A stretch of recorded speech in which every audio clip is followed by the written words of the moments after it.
hey, hey, yo, hey, yo, hey, hey, yo, hey, yo, hey, hey, yo, hey, yo, hey, hey, yo, hey, yo.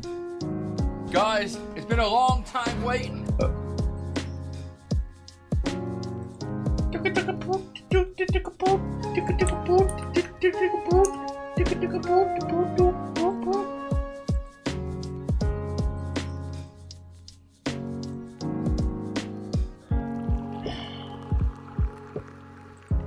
All of our voices.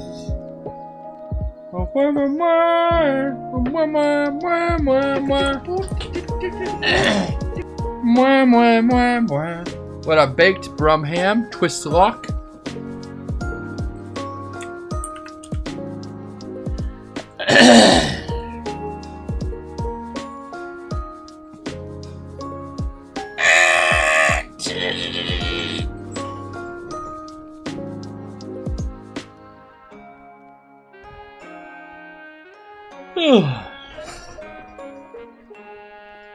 Yeah, tomorrow me and the gang are gonna watch the 3rd episode of Segregated, but that's tomorrow. So today, we're doing something a little more chill, you know. We had April Fools yesterday, that was pretty awesome. Monday. What the fuck did we do Monday? What up, Hobo Skulls? How you doing, my man?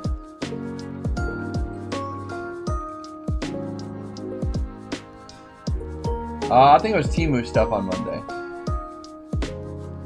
Shouldn't you be trying to repress the segregated memories rather than relive them? Nah, it's chill. I'm over it. Yeah, that was Monday. Yeah, Temu. Hopefully my other Temu stuff will come maybe on Friday or whatever. That'd be pretty cool. Try the donut video. Already got a video. Me.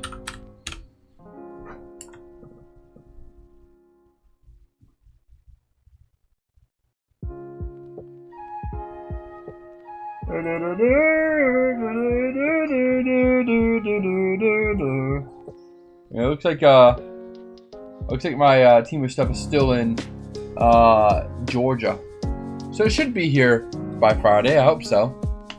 That would be nice.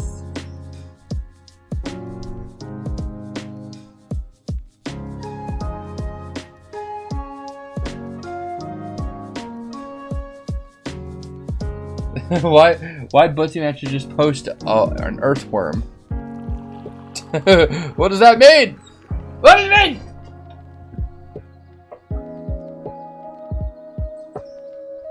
Got my worm out for this one. Yo, you real for that? You into Blender stuff? What up, Zach? All of my voices. What up, Aegis Smith? Yo, Greg, Blender's dope. Just do the donut tutorial. If you make it through, you'll have all the basics. I had another video in mind, but I guess I'll do the donut video as well. Link it up. Throw a link in chat. All of my voices. Oh.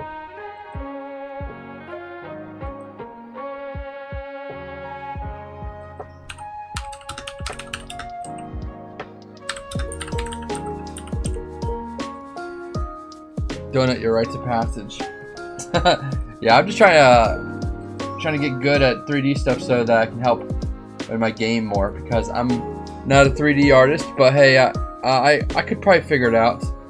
I've learned to edit, I've learned to voice act, I've learned to draw, I've learned to do all this shit. I'm sure I'll be able to figure it out. Hey! Hobo Skulls just subscribed. I can't believe I missed Segregated frown. Hobo Skulls. That's a big L. Big L in chat. But don't worry. Absorb Toast on YouTube, the one who made the Bitch Tank recaps, has 3 episodes of Segregated up for you right now. Wow! You gotta go watch those, brother.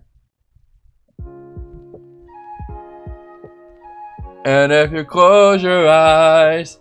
Hell yeah, Hobo Skulls. Don't it almost feel like nothing changed at all? And if you close your eyes, what do you think about the new Donkey Kong game? Well, I don't have I don't have a Switch, so I couldn't play it anyways. But it looks pretty fucking good.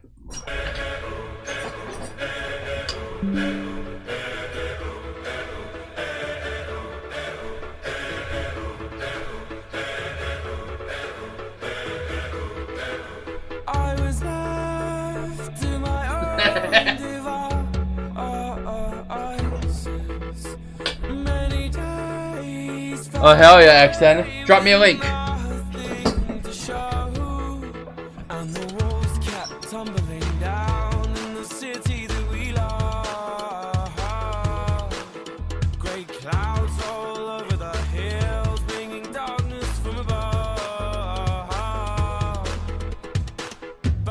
Close your eyes. Does it almost feel like nothing changed at all? And if you close your eyes, must feel like no ain't here before. Am I gonna be an optimist about this? Am I gonna be an optimist about this? It's funny to see how many people have seen part 1 and how many other people make it to the final.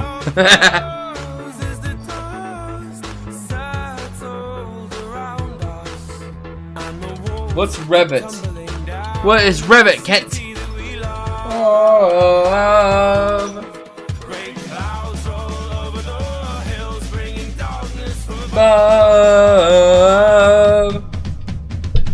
But if you close your eyes, does it almost feel like nothing changed at all? And if you close your eyes, does it almost feel like you've been here before? Am I gonna be an optimist about this? How am I gonna be an optimist about this? I hear that, Kent. There we began the rubble of our sins. Where we began the rubble of our sins. I hear that, Kent. That we love.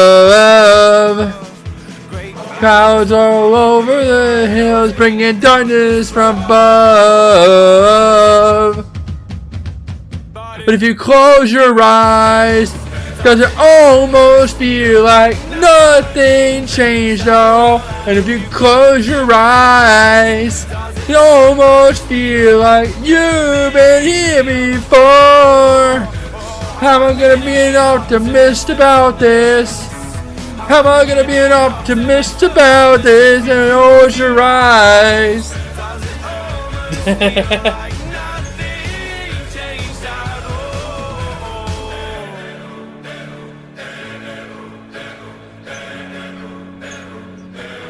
I wonder if it recognizes Peppy as a face. Oh! It recognized Peppy as a human! A human being! Follow the Peppy.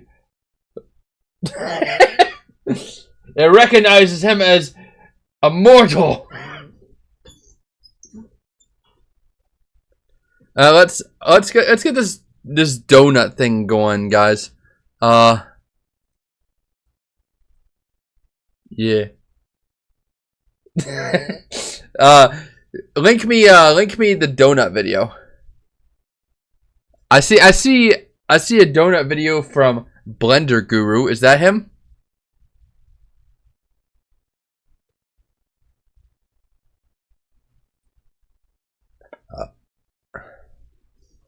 What up, gamer kid?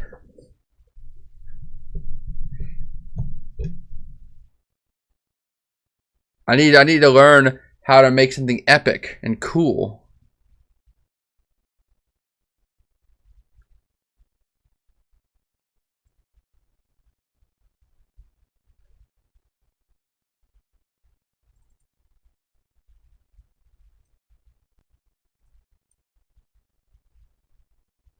The link you put earlier in the video. Oh, okay.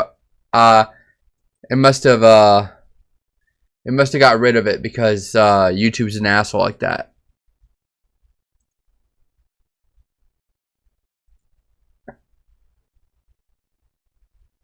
What the fuck is this, man? Din Dan, how dare you? Joe. If it hadn't been for Cotton Eye Joe, I'd been married a long time ago. Where did you come from? Where did you go? Very cool gamer Where did kid. you come from, Cotton Eye Joe? But yeah. That link didn't go through because YouTube is an asshole like that. So just tell me where to find it. Donut tutorial Blender. Is it Blender Guru? It's gotta be Blender Guru, right?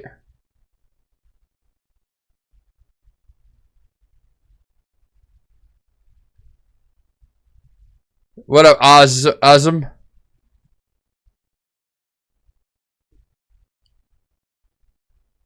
Let's see how we make a donut. This is Blender. What? Open source 3D software that can be used to make animations, visual effects, game assets, or practically anything 3D. And best of all, it's 100% free and it always will be. If you've never used it before, but Until you it's wanna not. learn it, well, then you're in the right place. Wait, If you've never used it before, is that him? Are these the same guy? They look pretty much exactly the same. but you want to learn it, well, then you're in the right place. This is a tutorial for complete beginners. I've been using Blender for 20 years. Yo, I'm gonna Sprinkles! show you how to use all of its core features. And by the end, you'll finish with not only the confidence to start your own projects, but with your very own donut animation. Until I know it's this looks not, complex, Din but I Dan. promise you it's For now it achievable is, for complete but beginners. capitalism I say overtakes that with everybody. confidence because many already have. Bang This bong. is actually the 4th version of this tutorial. I made the first donut tutorial back in 2016, and I've been remaking it every few years to keep up with Blender's development. In Nice. that time, millions of people, just like yourself, had gone from having never used 3D to successfully making their own donuts. Oh, One donut. artist even snuck his into a Bagel. little film called Everything Everywhere All at Once. Oh, that's pretty chill. Very clever. So, if you're ready to take your first steps, I found out in I 3D, love those donuts. hit the I don't really subscribe like button frosting and let's donuts. begin. First, go to blender.org/download or Yeah, just yeah, click yeah. the link in the I know about that. Then, obviously, you got to hit the big down tutorial series. If you're familiar, it can do names 3D and open it. Then once it's open, just click anywhere off the splash screen to close it, and welcome to the wonderful world of 3D. I'm scared. I'm frightened. I don't like change. Okay, let's see it. Yeah. First tip, do not get overwhelmed. I'm overwhelmed. If you go clicking around, you might find lots of buttons and some of them with very scary names, and it can all get very overwhelming very quickly. The thing you need to know is Blender can do a lot of things, which means it has a lot of tools, but you don't need to know every tool in order to do what you want to do. 17 minutes. Let's do it, guys. I watched a video the other day about this furry VTuber dude learning how to use Blender in 3 days. That's pretty cool. If you're familiar with the 80-20 rule, there's really only 20% of Blender's features that you end up using 80% of the time. And that's what I'm planning to teach you in this tutorial series. So stay with me and you should be fine. We'll start making the donut in the next video. In this one, we're just going to look at the interface, and I'm going to show you We're not making the donut? the video about making a donut? No donut. some of the basic navigation. So for starters, this For real, view, this be window careful. right here is your 3D viewport, and it's where you'll spend Haminations. Who I am. What the fuck is that? What are you on about?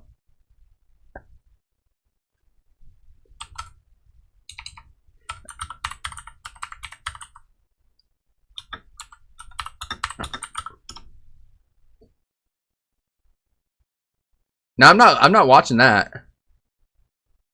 We're staying focused. And probably 90% of your time, because it Can you is watch the my YouTube 3D video? world. So you can see No, that we have three. we're objects focused here. on We've got Blender a right now. camera, we've got a cube, and we've got a lamp.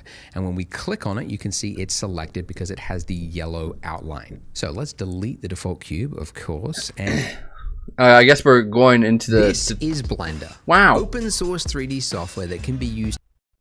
We've got a cube and we've got a lamp. And when we click on it, you can see it's selected because it has the yellow outline. So let's delete the default cube, of course, and replace it with something else. So we could do that by going up to the add menu up here. Wait, what the fuck? I looked away for 1 second. What? Outline. So let's delete the default cube, of course. We're deleting the default cube? I like that guy, though. Damn, okay, I guess we're deleting that guy. Fuck you. And replace it with something else. So we could do that by Very going cool, up to slime. the add menu up here, or by remembering the hotkey, which is Shift A. So Shift A for add. So usually the one you're looking for is underneath mesh. I guess so Taurus. These are called your primitives. Monkey. And it's what you use to start something when you're looking to make an object. Like if you're going to make a chair, you might start with a cylinder as the chair leg and then build out from there. I'm gonna make notes. The cube dies every second somewhere in the world. So I'm just gonna make notes of important hotkeys I need to know.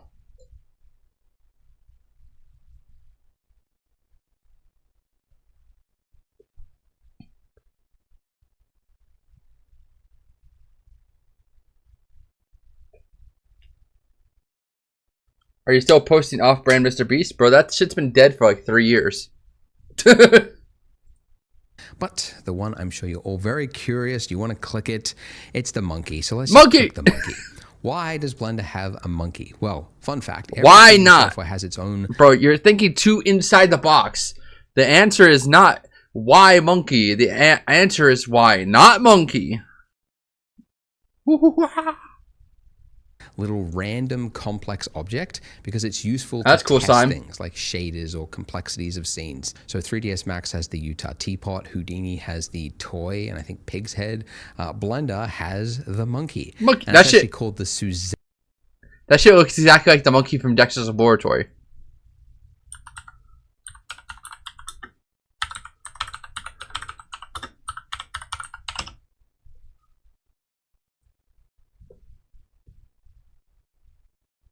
Thank you, Gamer. That shit look like Dexter Laboratory monkey. Hell yeah. Zan monkey head, which you can see in the top left there, named after the orangutan Yes, Slime. from the Slime. film Jay and Silent Bob Strikes Back. They gotta do it. Random It's piece their of Uncle trivia. Duty. So let's get a better look at it. And to that, we need to orbit, which you can do by on your mouse there, your scroll wheel. That is called your middle mouse button. If you push that in and then drag around, that is now orbiting. You already know about that. For my laptop users, you've just panicked because you realize you don't have a mouse. How are you going to orbit around? First of all, probably a good idea to get a mouse for 3D work. Alright, first of all, let's be abundantly clear right here. Cordless mouses are shit. Corded mouse forever. They're like, well, you know, cordless mouses, they've gotten a lot better in these days and years that have come up. Nope. It don't matter. Imagine you're playing a game. Oh shit, my mouse died. Oh shit, my keyboard died. I have to go charge my keyboard and my mouse. Oh shit, my headphones died. I have to go charge my keyboard, my mouse, and my headphones. They're all dead at the same time. Damn, that's crazy.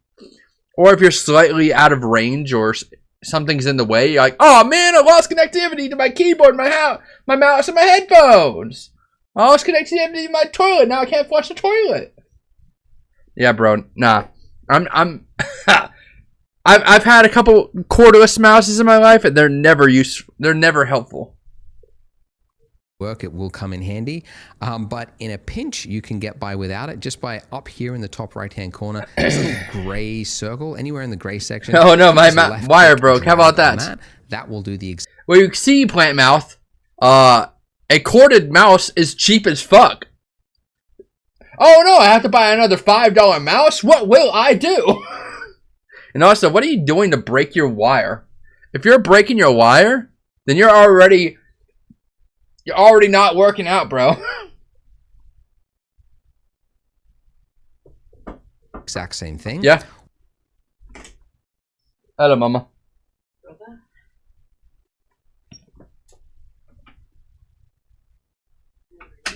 I'm doing pretty good. Check this out.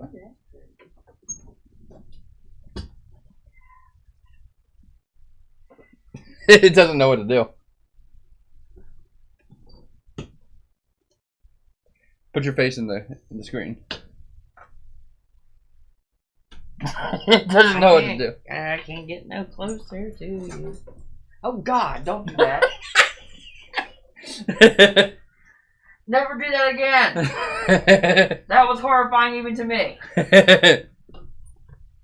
Am I safe? Yeah. We got this too. Okay, I'm fine with that. I already have my own weird curve, so adding more ain't gonna change shit. They said, why is the zoom on Peppy? Peppy is a person just like us. It recognizes Peppy as a face. So, it's pretty great. Yeah, I'm trying to learn how to use Blender. I was trying to teach myself Call of Duty yesterday. That didn't work out too good. I'd imagine so. Huh? I said I imagine so. Well, because the first person shooter, I've actually shot first person. It's not the fucking same. Well, yeah, of course not. And I can't get the hang of it because I want to shoot the way I learned. Well, I can build a house drawing, but I can't build a house in real life. But yeah, I'm trying to figure out this shit. I just went to Freiburg's. Yeah, yeah. Huh? Should I say that out loud? I don't think it matters. Okay. It's pretty far away from our house. Yeah, that's true. Oh yes, so you know, like pieces of wood that connect to different parts of my floor, and they're like stupid tall for some reason, and easy to trip over. You talking about the wood things? strip thing. Yeah, yeah, just like the thing that kind of elevates it a little bit. Yeah. Yeah. So I was like, okay, you know what? Fine, I'm gonna finally replace these because my robo vacuum keeps getting stuck on them for one thing. So I went to Lowe's. I got those stupid things I need to get, and so I managed to replace 2 so far. Yeah. Now I gotta go get another one that's longer though because the big one in the middle of my room, living room, and dining room. Yeah. Well, I have ain't long enough, and I don't feel like trying to piece 2 together. So. No, I got you. I'm sure they got them longer. Also, I got the wire mesh stuff to put on the bottom of my garden bed. Okay. So that Are you talking about the chicken wire? Well, it's actually a smaller mesh than that. Yeah. And it's pretty heavy duty, so it's going to be kind of hard to chew through. That should keep the moles out. Yeah. Well, I mean, digging animals anyway. Well, wouldn't they be able to go under? That's the point. The mesh is on the bottom. And then I'm going to put cardboard on top of that. That's to help inhibit weed growth. Yeah. Right? And then I'm going to throw a whole bunch of wood trash. Like, I'm just going to pick up my yard all the sticks and crap and just throw that all in there. Yeah, yeah. And the only thing the mesh is going to do is keep shit from coming from the bottom. That's good, okay. And the cardboard will keep the weeds from coming from the bottom. When you said mesh, I thought you were just like putting it around. I didn't know it was like a whole No, thing. I got like a bunch of free pallets. Yeah. So I was gonna pry them apart, but then today I decided that I do not have enough control on my temper to do that. And I gotcha. Because now I want a sledgehammer, and I don't think I should have one of those. No, that's fine. I have to go buy a sledgehammer just because all the cool weapons I buy end up breaking. So if I want to do another Rage Room stream, I gotta just get a sledgehammer. Probably the best. They are built to be sturdy. Yeah, yeah. Most of the stuff you get is mostly for show. Yeah, but you know, I was expecting though the one I paid $1,400 for to be meant to hit. Man. The $30 one, They don't make sure. them like they used to. I know. I feel like I'm gonna have to start picking up welding You as can another probably get skill. a pack of lawn darts and do more damage, honestly. Yeah, but that doesn't look as showy. That's Have you ever seen a damn lawn dart? Yeah, but like, imagine watching a stream where the guys just. play lawn darts? No, I don't think. I think that was past our time. I feel like the cultural effect of lawn darts were still a thing, but by the time we were born, lawn darts had already been retired. Well, yeah, mostly just because I thought you'd throw them at your brothers or vice versa. We were born into another era. Remember, the Zennials. the soccer boppers and the gravity shoes. Oh, yeah. That shit had its own problems. They're breaking their ankles, and Awesome. and people were getting knocked out by To this day, I still want one of them wheelie shoes. yeah. I still want some. Heelys. Yeah, that. Whatever the hell they were. There's some cooler ones that I've been wanting for a long time. They're like shoes that you like click the back of your heel and it like actually pulls out roller skates. It's not like it's not something that you. Yeah, the paneling's loose, so every once in a while the wind makes it sound like somebody's beating on my goddamn house. Oh, so anyway, I got that done today. I got another bird feeder, a hummingbird feeder, Yeah, a bird bath. I like a little tiny hanging one. yeah. So my cats now do not have to watch TV birds. They can now watch the real damn thing. Wow. I got a whole cat tower right in front of the window that looks out at my bird feeder. So they're just Gucci. like, "Ooh, I know, man. They spoiling them bitches. They spoiling them. Yeah. They're my new kids. There you go. Well, it was bound to happen. The daughters I'll never have. So, Yeah. but all right. I guess I'm gonna probably get out here. I got food in the car. No problem. Plus, I'm tired and my legs are tired, and I think I probably need a shower too. So, No, I hear that. anywho, just wanted to stop by and say hi. Yeah, yep. My I drink. appreciate you coming by. Sorry we couldn't be during something a little more interesting. I'm just trying to figure out how to use this program. Nah, it's all good. Hmm. I smell them, sorry. No problem. Pretty certain I'm okay, but I'm not 100% certain. Please tell me you can get another one of these. I mean, I have a second version, but it's not the exact same version. No, I like the one that's got you in it. I mean, I can ask. Who did that print? What? I mean, did they United Argument? United Argument? That's mine. Oh, okay. Yeah. Somebody got it framed and printed out, but I was the one that designed that. That's cool. I want one. I want to frame one like that so I can hang it on my wall. Oh, that's Show it good. off. Yeah, that's good for you. Oh, also, Dad told you we're looking at land, right? Yeah. Okay. Well, I'm probably not gonna go for 14 acres. I don't think I can handle it in my advancing age. Yeah. Well, I'm just saying you want to go for, I mean, obviously you want as much land as possible, but I say you go for as little as cheap, so you can actually put some money into development, because you're going to have to get rid of all those trees and build paths and stuff in order to get those houses and stuff on there. Yeah, that's what I was thinking about too. And I was like, I don't want to do all that work, man. I'm gonna get something that's at least semi-useful. I think I found, or your dad's been sending me a couple. I think 3 to 6 acres is a pretty good area. That's where I'm at. Well, I want to get over. I want to be 4 to 6. I'd be happy with 4 to 6. That's good. Yeah, that's what I'm saying. I'm like, And he just sent me one that actually crosses a river or creek. Or yeah, something. no, I saw that one. That's like a 30 something. I don't know, man. I'm gonna look at that one when I get home. Yeah, I just been working all day. I haven't had a chance to look at it yet. I gotcha. You say, give me a sec. Everybody's saying hi, Greg, Mom. Alrighty.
Okie doke.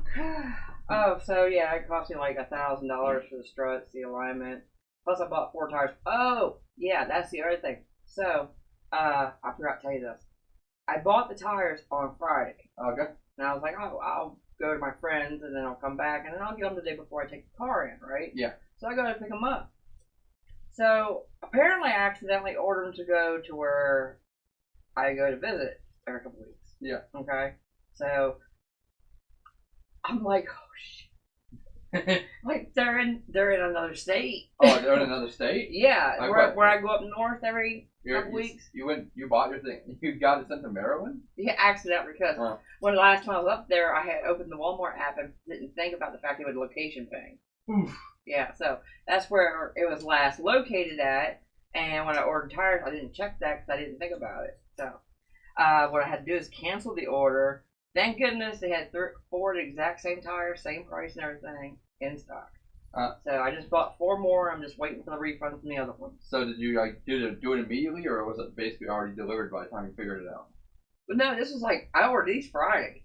Yeah. I was gonna. My car went into the shop Tuesday, so I picked them up. I was going to pick them up Monday, the day before I went to the shop, so they could put them on at the same time. Yeah. Right. And when I went to go pick them up on Monday, I was like, shit, they're in another state. Yeah, that's pretty rough. So, like I said, luckily they had the same tires in stock for the same price. So Yeah. I was able to get 4 brand new ones, just like I planned to, and just canceled the other order. And now, like I said, I'm just waiting for the refund to go back to my card. That's good. Thank goodness I had enough to cover it, despite that. Yeah. No, I definitely couldn't help you out with that. I got 300. No, but no, I had enough. That wasn't really the problem. It was just but the car's riding smooth as shit for real. That's I can't wait to take that thing on the interstate now. I can't wait to take that thing on the expressway. Oh yeah. And I finally got my transponder too for the Easy Pass. Yeah. So I don't even have to slow down or nothing. That's good to know. Ping! I'm done. It's worth every penny. Oh, sure. The toll is worth every penny, especially if you happen to pass through during rush hour. Yeah. Yeah. So anyway, I will talk to you later, love. Love you, Mama. I love you too, sweetie. Bye-bye. Oh, I heard your dad yawn. We back. And you just got here. Is that Greg's sister? That's my mom. Don't call my mom hot. It doesn't matter if she is. It's weird. If you wanna call mom hot, you gotta send me $30 for the mom hot fee.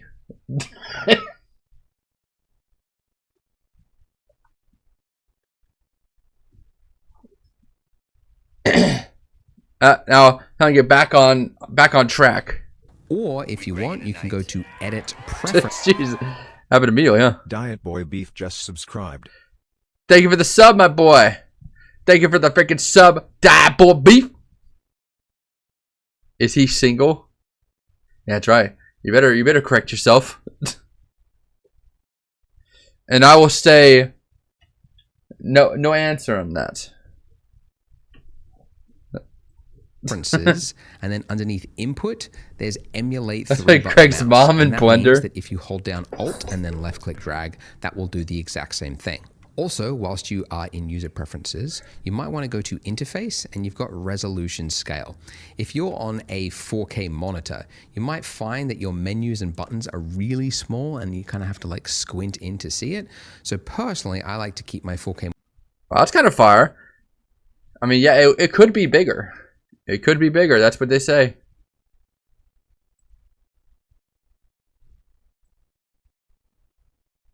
Ooh, I like it. I like it a lot. Things are big. What's her Insta? She ain't got an Insta. Yeah, damn, Greg's mom having chat, acting unwise. Brother. If you're trying to get with my mom, you better have lots of money. Because that's the only way she getting with ya. She ain't in it for love no more. she's on that wild side. monitor around about 1.5. But since this is a tutorial, I'll make it nice and big so you can see what I'm doing. Okay, so that's Nice and orbiting big. around with the middle mouse button. If we want to zoom in, we can do that. I don't got just by money. I can cook like a scrolling mofo. in So, and so out. can my You dad. could also do it by going So up. can my mom. You're gonna have to try a little harder than that, brother. I think me and my mom, we cook pretty decently. I mean, mom obviously better than I can because she's been doing it her entire mom life. Crab shrimp, that's crazy. To the magnifying glass tool there, and then just left click dragging and then moving the mouse back and forth. That does the same thing. Or you could hold down control and then middle mouse button, and that will do a smooth zoom as well. Okay, so one thing you might notice looking at this is that it's not very pretty. Start right? coming It's out of my kind mom like this chat. Flat, bland, gray lighting over everything. And that's because gotta this focus! state right now is called viewport shading. And it's kind of a lightweight, optimized way to view the scene just as you're building it. But if you want to create a final pretty image, that's called rendering. And you can actually switch into rendered mode by going up here into the top right-hand corner. You can see we're currently in the viewport shading mode. If we go 2 across, you should see rendered view mode. So if we click that, your computer might stall for a quick second whilst it loads it in, but you can see it's now different. We have directional light. We have shadow cast across the monkey. So it's not... We have shadow across the monkey. We have achieved monkey shadow. currently being lit by this lamp up here. So if I wanted to, zoom in on that lamp there and just kind of like move it around, you can see it's kind of hard to focus on. Like it's always exactly not in the right view. And that's because we are centered on our monkey right now. We need to change the focus. We need to pan to something else. So we could do that one of 2 ways. One, if you're on a laptop, you could use the little move tool there. That will do that. Or everyone else, shift middle mouse click, drag, that will do the same thing. So middle mouse is for orbiting, shift middle mouse is for pan to change. Okay, so far he's just telling me things I could probably figure out myself. But I'm gonna keep an open mind. Are you getting involved in the game design now? Well, I've always been involved in the game design, but I'm trying to help the guy who's doing the gameplay and the coding and shit because everybody has their own shit going on, and this is my game, so I feel a need to help everybody else along. So in this regard, I'm becoming a 3D modeler just to help the people that need help. Your view to something else. Okay, so I want to move my light because it's too moody. I want to be able to see the monkey's face there. So I want to see the monkey's face. You could do it one of 2 ways. One, you could go over to the left-hand corner here and you've got the move tool. When you click that, you can see that the selected object, the lamp, has this this gizmo, it's called, with these axes on it. And if I just clicked and dragged on any of those arrows there, you can see I can move it along any of those axes. I could also just click on that white circle there, and that will just freehand drag it. Yeah, we freehand dragging this shit.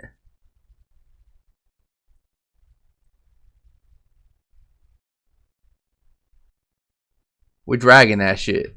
Yeah, that's right. Monkey time. Shift A. Add the monkey. Add the monkey. Go into full render mode. What game engine are you guys using? I think we're using Unity. Shade the monkey. Shade the monkey. I know a Blender. Been using it for 6+ years. There's a way better instructor than Blender Guru. He's a huge meme. Do you want this information? Sure. Why not? I'm just doing the donut thing because people said that. That's what you got to do. It's a rite of passage to do donuts. Tedious. Every time you want to move something, you have to like go to that tool and then find the arrows and yada yada. So actually, most people prefer to use the hotkeys. Points, edges, and faces. Keep it in the default selection. You can manipulate them in any way you want. Remember the hotkey, which is G for grab. G for Greg. remember the hotkey, which is G. Put in the default selection state here. And instead, remember the hotkey, which is G for grab. Now, I've just G for grab. Throw it in your Discord. You talking about my personal Discord?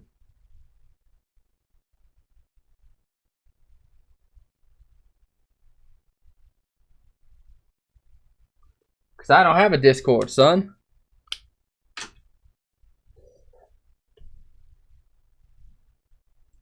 tapped the key. Thank you, and you'll Comby. notice as I move my cursor that it's now attached to my cursor. It's not, my cursor isn't even actually close to it. In fact, my cursor could be on the other side of the screen and I could tap G and it will move it. Wow. At first, this is kind of awkward. You're like, why is it working this way? But once you get used to it, you realize it's actually handy because you don't have to spend all this time like navigating your cursor to something just so that you can move it. Your cursor could be over here and then just tap it and you're moving it. So whilst you're in this move state, if you want to cancel a movement, you could do it one of two ways. You could just hit escape or you could right click. Then if you want to confirm a movement, like say I want to move my lamp here and I like the movement, I could just do a single left click. So again, if I want to cancel something, just right click. If I want to confirm the movement, left click. Wow, So let's say I wanted to move it along an axis. Like, you know, I like these arrows here and I want to be able to move it on just a specific axis. Well, I can like do that monkey. whilst I'm in like that grab monkey state as well. So after I have hit the G key to grab it, I can then tap the letter of the axes that I want to move it on. So if you don't know, in the real world and in the 3D software, there are 3 axes because there's 3 dimensions.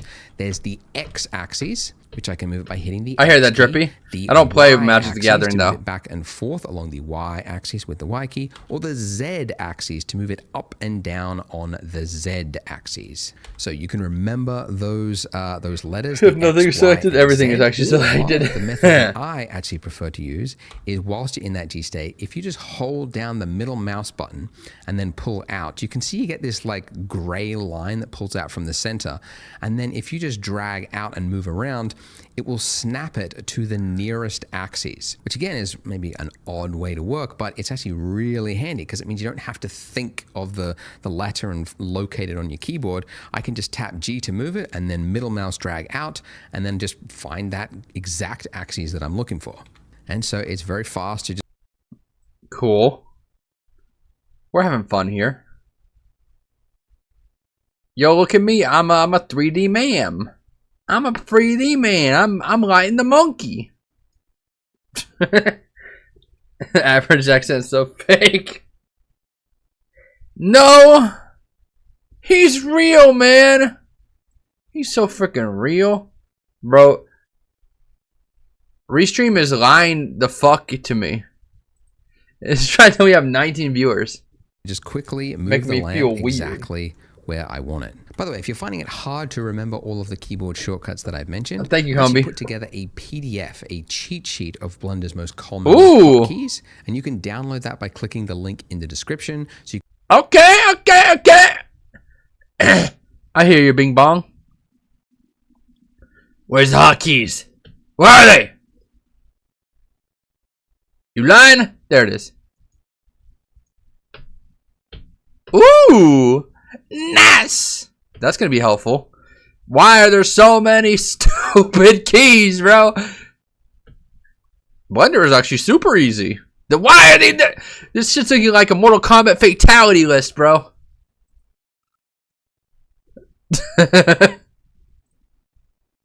Oh, I'm watching the wrong video. Keep a notebook to store ideas that come to you in weird times. Yeah. I'll be doing that.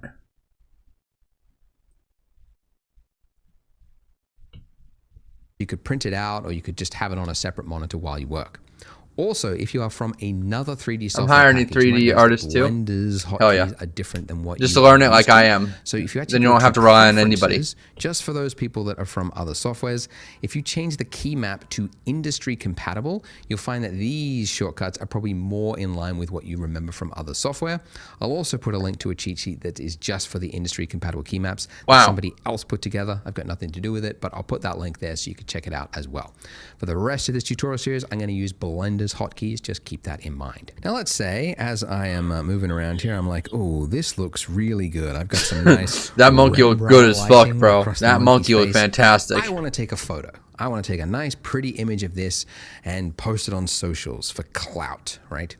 Well, I could take a screenshot of it, but that would be silly because it's got all these lines all over. It's all noisy, right? We don't like it. The way you take a photo, a pretty image in Blender, is to do a render. So you could do that one of two ways, by going up to render and hitting render image, or remembering the hotkey, which says next to it F12. So when you do that, a little window will pop up. It will use your CPU or GPU, depending on which renderer you've got active. Okay. It will render out a pretty image. And from here, you could go image and then save as, and that'll save it as a PNG. Can you move it around? Wherever you want to save it. Can you move it around when you do that? Can I move around the monkey? Or do I have... I can't move the monkey. Give me the monkey. Let me see the monkey in a different direction. So do I have to point the camera directly in the direction of the monkey? Monkey. No! Let me see the monkey in another direction.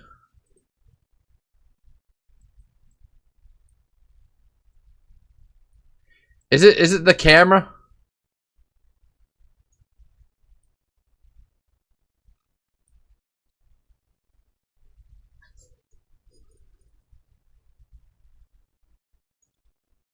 How do I tilt this thing up?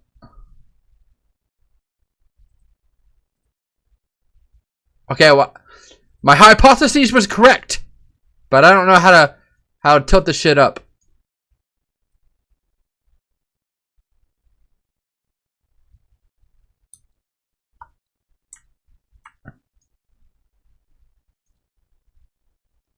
Hello, Zai. You use the timeline. Yeah, it's gonna help me.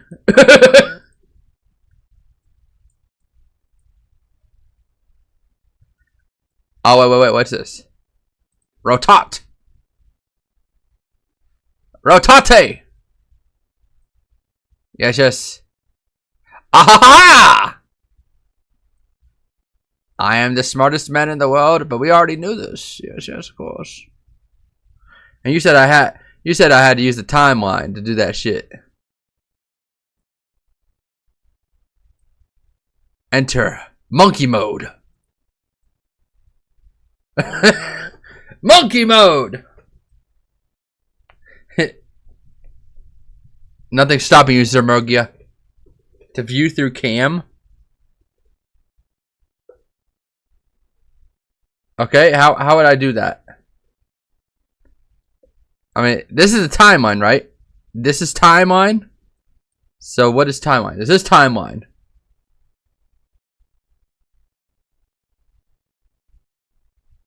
What is timeline?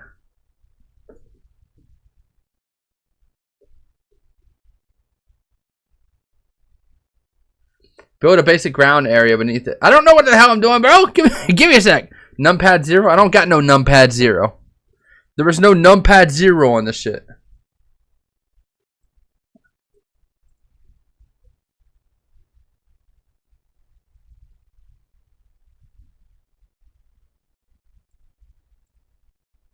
Numpad 0 does not exist on my keyboard.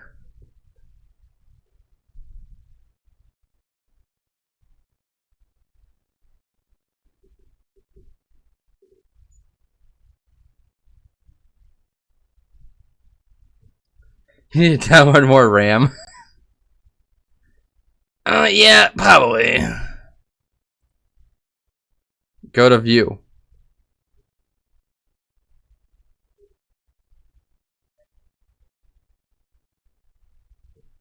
Yes.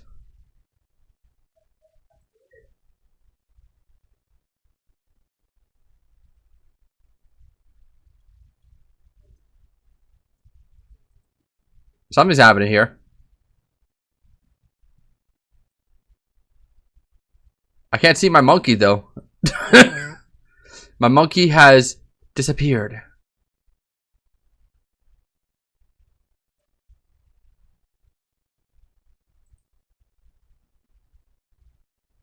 Camera. Active camera.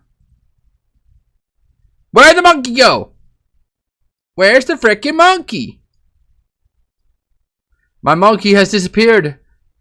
And there's nothing I can do to stop it. Streaming and rendering.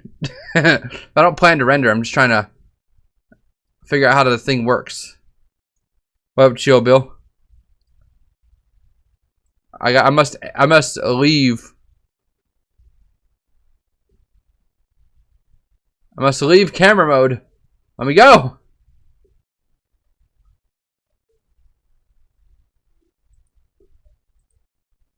How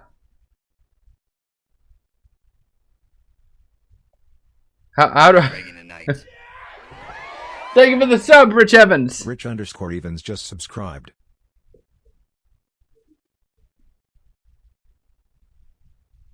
Camera, active camera. How do I release myself from active camera? I must see the monkey again. Release me from active camera. I want to see the monkey.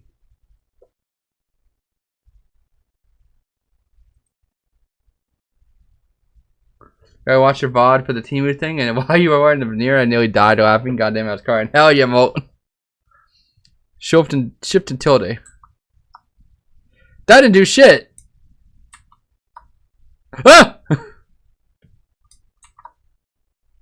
Okay, so now I just become a floating specter. This did not release me into the monkey world. Where's my monkey? Where'd my monkey go?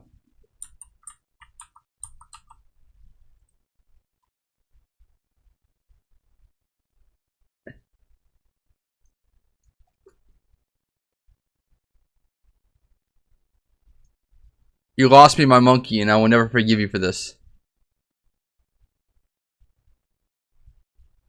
You keep telling me to do camera stuff. I don't need to do camera stuff. I just need to know where my monkey is. I guess we're adding another monkey.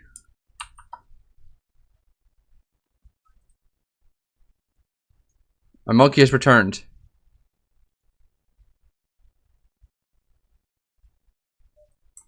And my light is now in my monkey.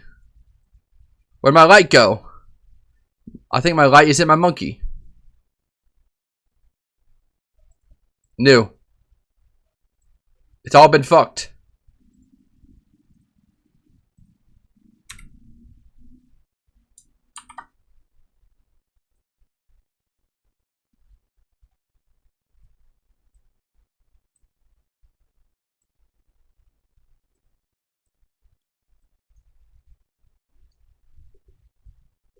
My monkey's back. Okay, now back to the tutorial. But you might notice looking at this that this is actually a different view than what we have here, right? So here I've got a nice view of the monkey's face, but there is a different view. And the reason for that is when you do a render, it's not rendering from the view that you're looking at currently. It's always going to render from the point of view of the camera. So this is our camera over here, and it's looking from this angle. And we can actually look through the camera by just clicking the little camera icon there, or by remembering the hotkey, which is number pad 0.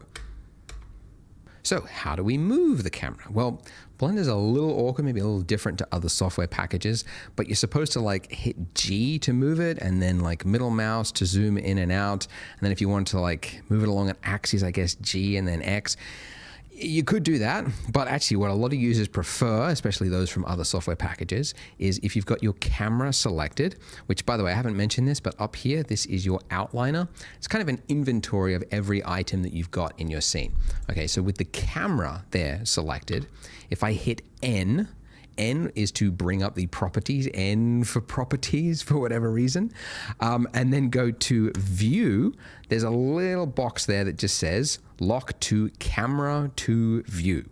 So now with that active, if I just use the same keyboard shortcuts as before, middle mouse button to orbit around, shift middle mouse to drag it, you can see that the camera is moving with it. So that's pretty good.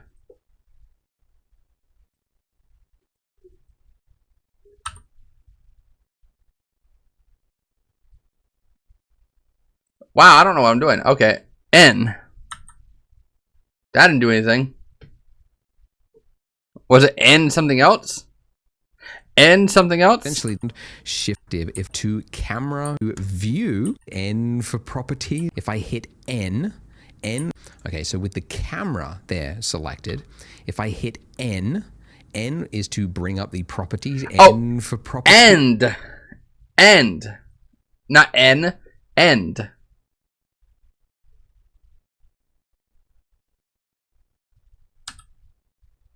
That didn't work. End. End. End. End.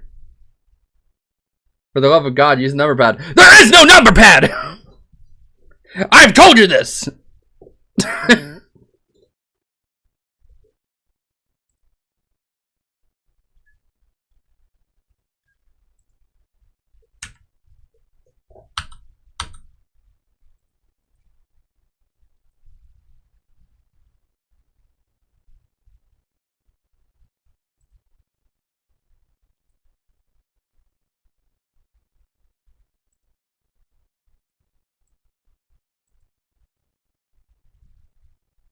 Well, that's helpful.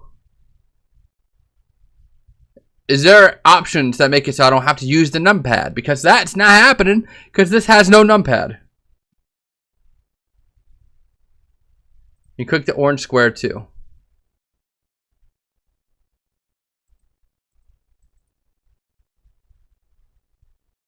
Okay, there we go.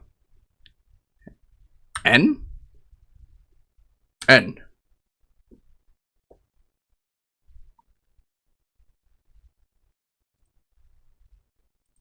Keys for whatever reason, and then go to view. There's a little box there that just Okay, view and camera.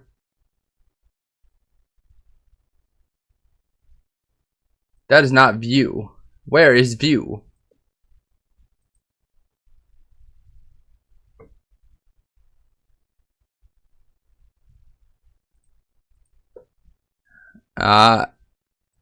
says lock to camera to view. A little tease for whatever reason, and then go.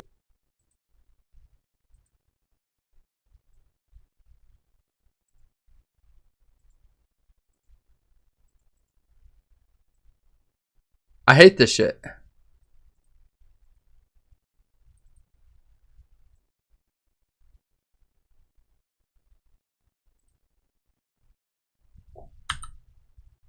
Oh, you click the monkey and then N. Okay.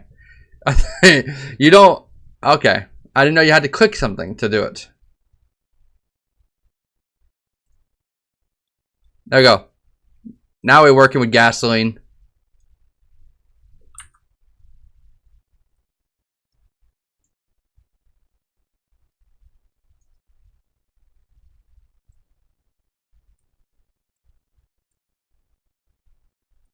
How do I move to the side?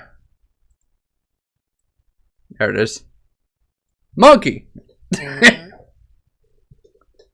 Now we got it. We got it, guys. Now how do I release myself from camera land?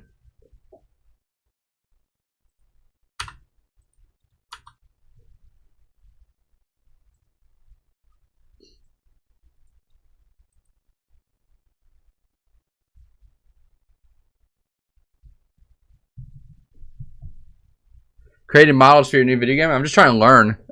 And then we'll worry about creating models. Yes, click that. Okay. Nice. It's gonna be a long day, guys. Go to view.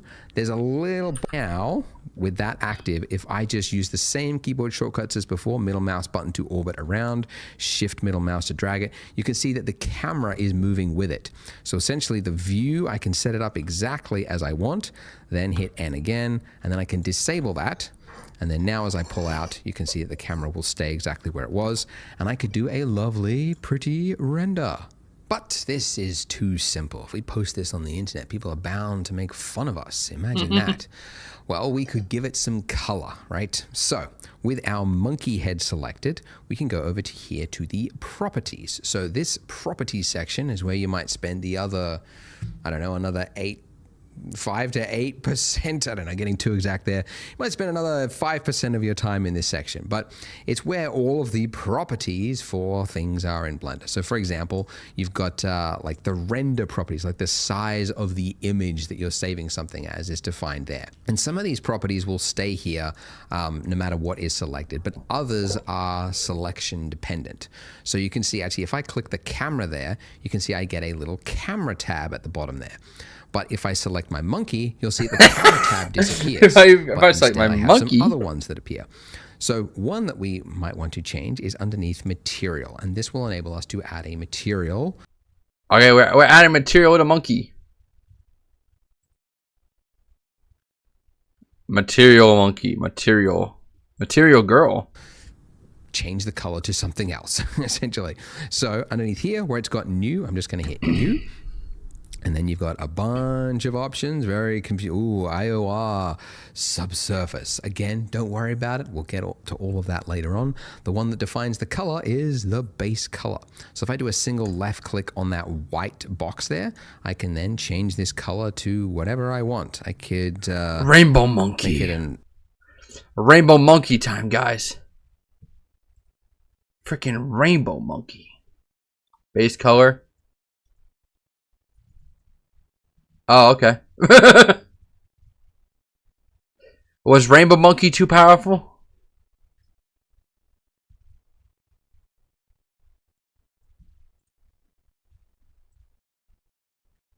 Pink Monkey. Metallic. Metallic Pink Monkey.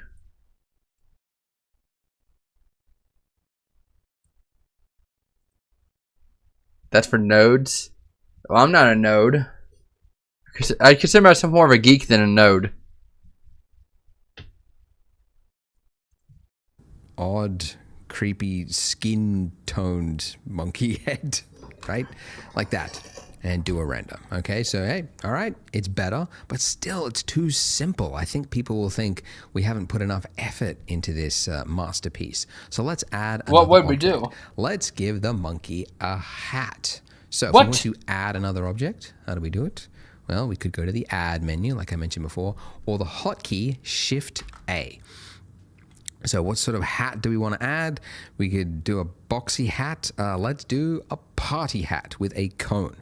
So once we've Cone added that, hat? you can see it's just plopped it straight in the center, intersecting our monkey. So we need to move it. We can move it, and we could grab it with the G key. So it's now moving it just on our cursor there. I don't want to move it just freehand though, because I like the position, but I just want to move it up. So I'm going to hit Z to move it along the Z axis. Right, I like it there. So once I like the placement, I'm just going to do a single left click. Okay, great.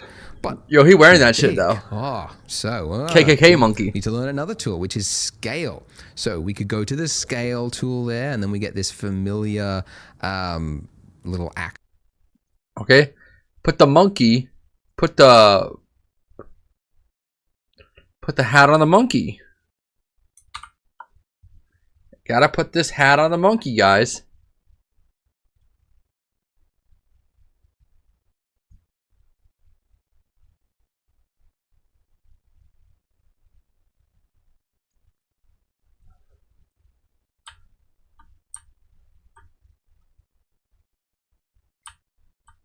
I thought Z meant move it on the Z axis. What the wait?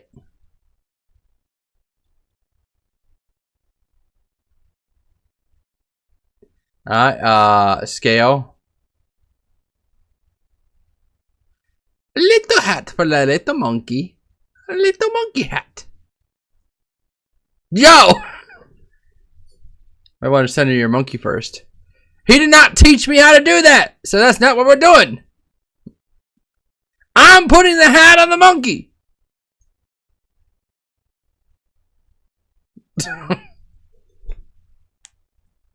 Tool first and axis. Don't know what that means, son.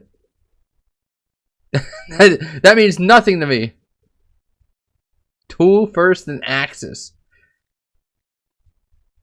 Use your numerics, pal. Brother. I don't have a fucking numpad. Alright, let's see. Tool first and axis. Tool. I see no axis.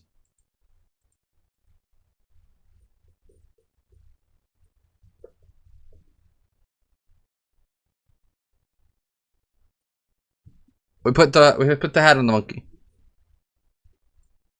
Axes there, but again, most people prefer to remember the hotkey, which for scale is just S. So S to scale. So resizing that. Okay, that's pretty good. Tools on the left side. Well, then you should have said XYZ. I don't consider this shit axis. I consider this shit XYZ. Anyways, it's already. I guess we'll move the monkey up.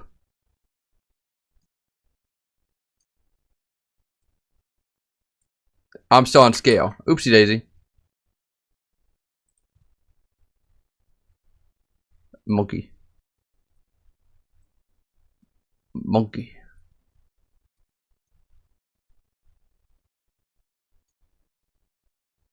Is that centered? It's above the line. Move it to the side. Monkey. Monkey.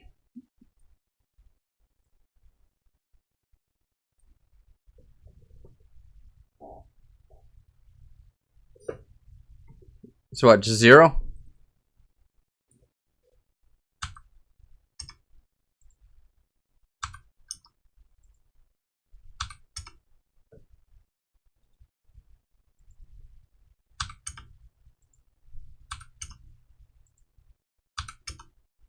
What? It was already in the center, what? You just told me to fix something that wasn't even a problem. Now he's got a fucked up head.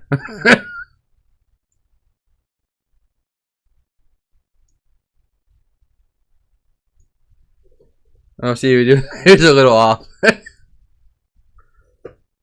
You'll be hearing from my lawyers. Good. Let's move it down again. So G and Z.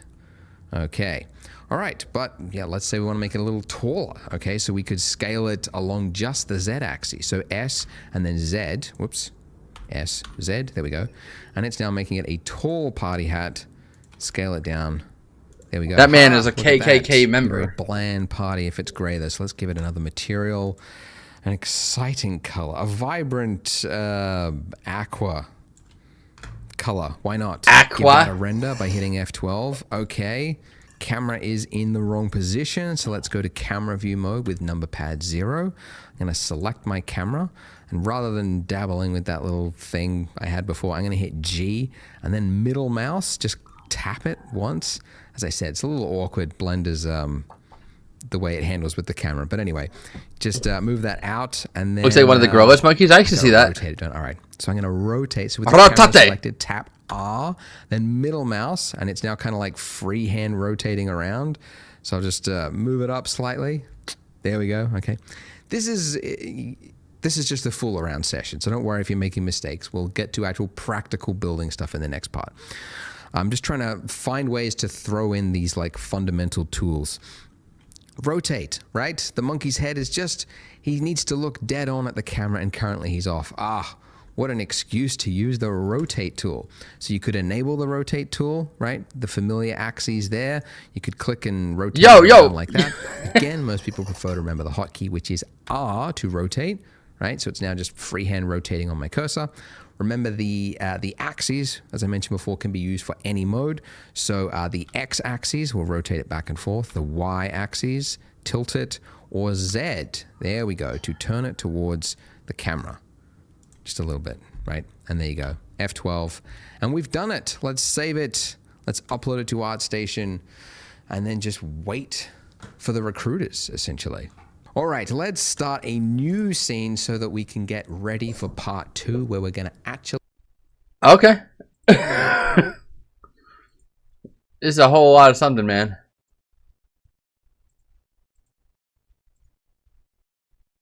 Blender's really intuitive. It's super easy to use. It feels like they're overcomplicating things, to be fair. Like, Will I learn it? I think I will. But easy is not a word I would use to describe this. Now we know how Blender functions. That's like saying, hey, in order to nail a board together, you don't just put the board on the top of another board and nail it. You got to get the right screws and the right hammer, and you got to hit it from a certain direction. You got to hit it with a certain amount of force. It's like, okay, bro. Let's start building that donut. So, as before, let's, well, first of all, just to repeat, make sure you are working with a new scene. Completely new scene. Don't want any remaining monkey heads lying around. Let's begin fresh slate, and let's delete our default cube just with the delete key, and let's replace that cube. Object. You might remember the hotkey for that is Shift A.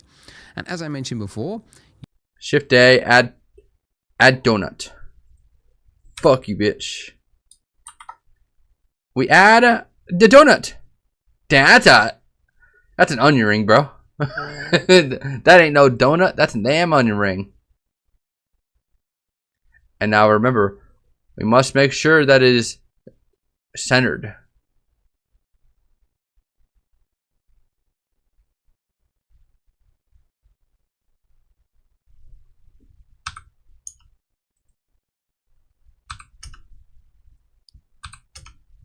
It's centered.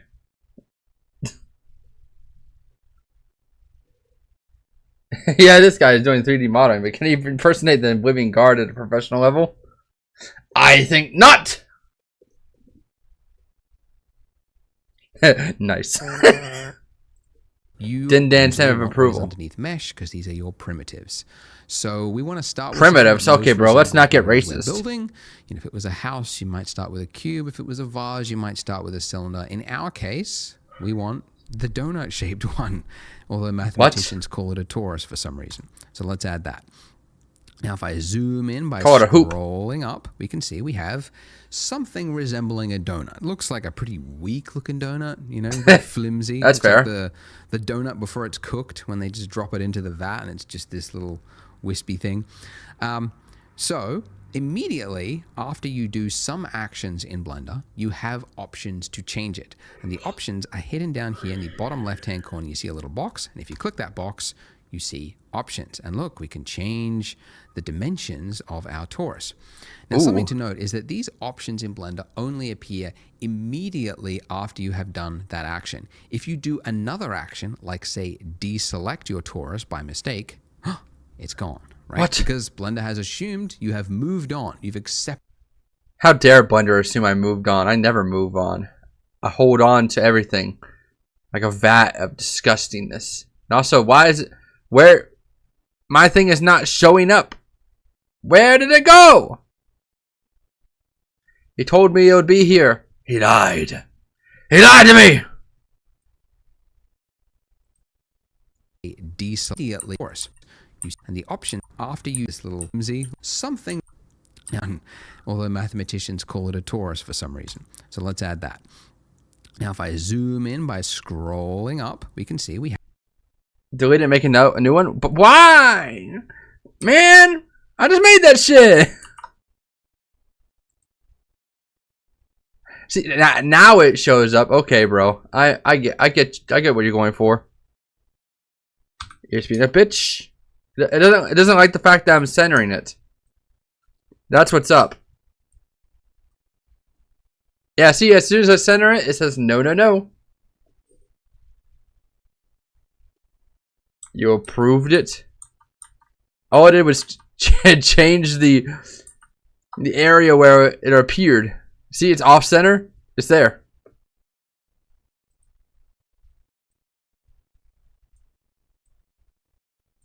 Donut. I did it. Center it there. If I center it, this is gonna disappear again. Okay, there we go.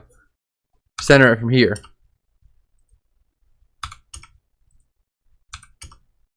There we go. Now we're good. I don't know why I got rid of it, but sure.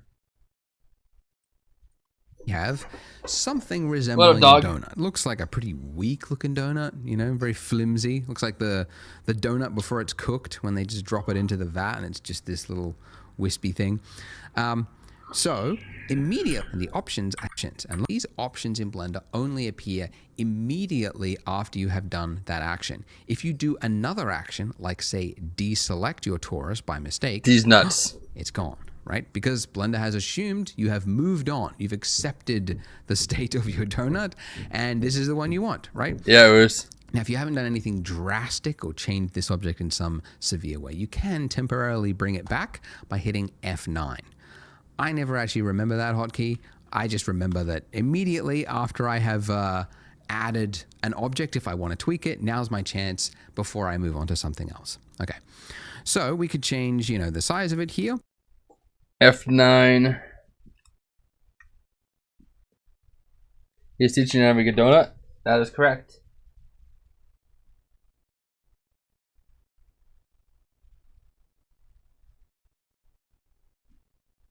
I guess mesh options. I don't know.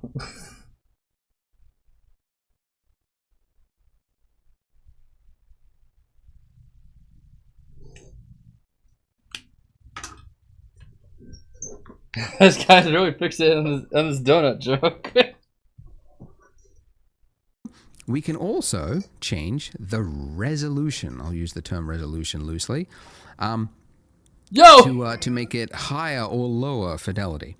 And a mistake that a lot of beginners make, and I say this because this was the exact mistake I made way back in 2003 when I started learning Blender, is they go, well, I need a realistic looking donut, so I guess I need to go really high resolution. I remember my first project, one of my first projects was for a high school film project, and I wanted to have a close-up of a face. Didn't realize faces were going to be difficult, but I went really high poly, and then it was just an absolute nightmare to work with. So the reason you don't want this is that, for starters, things that are high poly are very slow to render, and they're very hard to work with if you want to tweak the shape of it. But also, as you learn and you grow with 3D, you'll discover that it is a lot easier to add resolution to something later on, but it is very difficult to take it away if you've already built it into it and you don't need it. So, long way to say, what we actually want is to have as few polys, these are called polys, as you can get away with. So I'm going to go with 32 major and 12 minor. And don't worry that it looks all jagged. 32 major.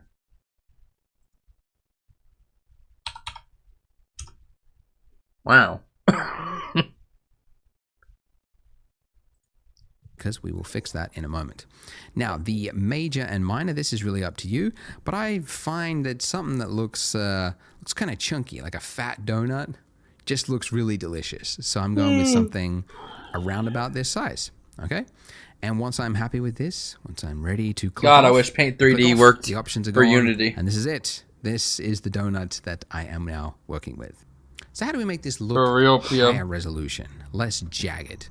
Well, one way is You guys, I made some pretty cool models in Paint 3D. Is it the best model in the world? No. But it's pretty fucking good.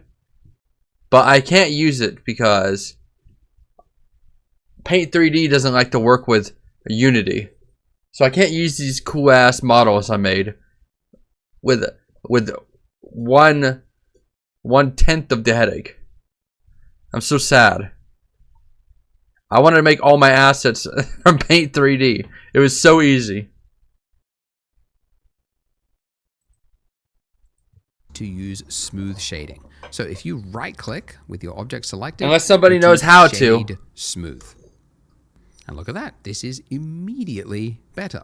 Without getting too technical, this is kind of a fakery. It's sort of like the shader is telling the renderer that this is a really high poly dense mesh when it really isn't. It's just basically kind of like averaging out faces, and anyway, it's very technical. I don't but want to basically use it's not AI, gonna add Demio. anything to your render time, but it's going to look smooth. But also, this is the ones I generally have what you seen want for something that is require smooth me, and organic looking, like we want. If you were rendering like architectural or like hard, or use that gone. require you to pay for it. This is the donut that I am now working. I'm trying to make this models look higher for resolution, less Unity. jagged.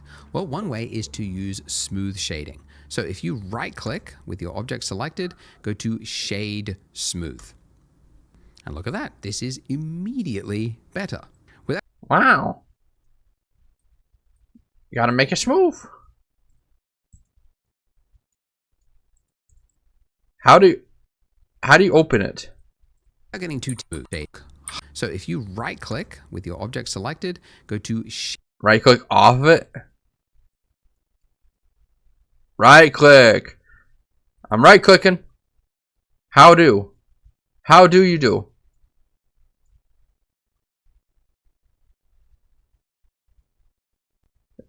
Dog, chill. It says right click, but in order to click on the donut, you have to right click. So it's like, can I not see it at this angle?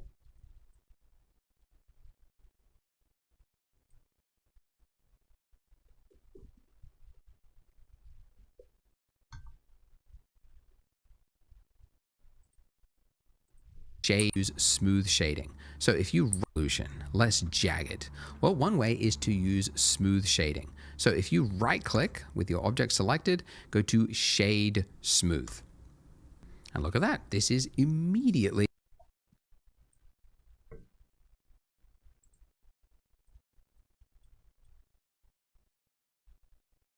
Upper left.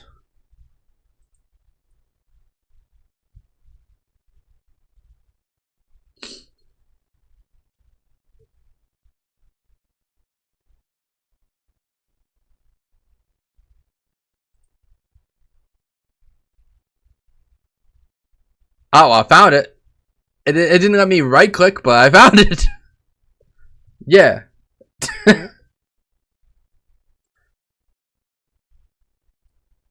So I cannot right click after right clicking. I just have to fumble around and hope something happens. better. Without getting too technical, this is kind of a fakery. It's sort of like the shader is telling the renderer that this is a really high poly dense mesh when it really isn't. It's just basically kind of like averaging out faces, and anyway, it's very technical, but basically means it's not going to add anything to your render time, but it's going to look smoother. And so this is generally what you want for something that is smooth and organic looking, like we want. If you were rendering like architectural or like hard surfaces, like later on we're going to put this on a counter, then the object would obviously want to be flat. But in our case, we're just going to use Shade Smooth. Okay. But you might notice that looking at this, especially if you go side on, that you've got this sort of jagged shape around here, right? So the silhouette is really breaking that illusion that this is a high poly or a smooth looking donut. But thankfully, rather than adding all of that complex density into the mesh itself and then making it hard to remove later on, there is another way through modifiers. So if we go over here to our properties, probably right, this didn't very confusing, lots of option looking properties, click on the wrench, and this is the section called modifiers. I know about And this decimate. is one of those object dependent things. So if you've got your camera selected, you won't see it. Make sure top option select width is set to LMB and RMB.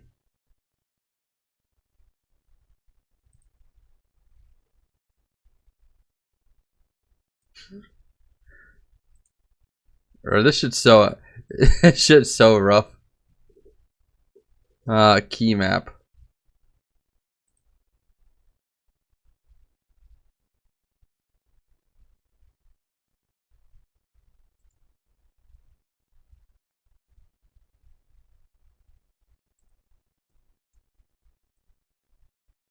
Oh, okay, it works now. Nice. Well, that certainly makes things a lot easier.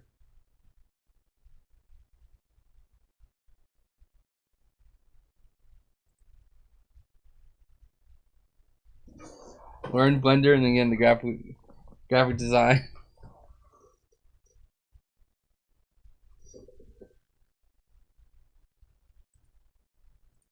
So it's only when you've got actual meshes that you might see this modifier here. So it's much easier to explain if we just add one. So up here, add modifier, and you got a range of options here that can do a whole number of things. The one that we're looking for is underneath generate, and it is called subdivision surface. And it is a really common modifier. That That's kind of cool. Does that add extra vertices or whatever?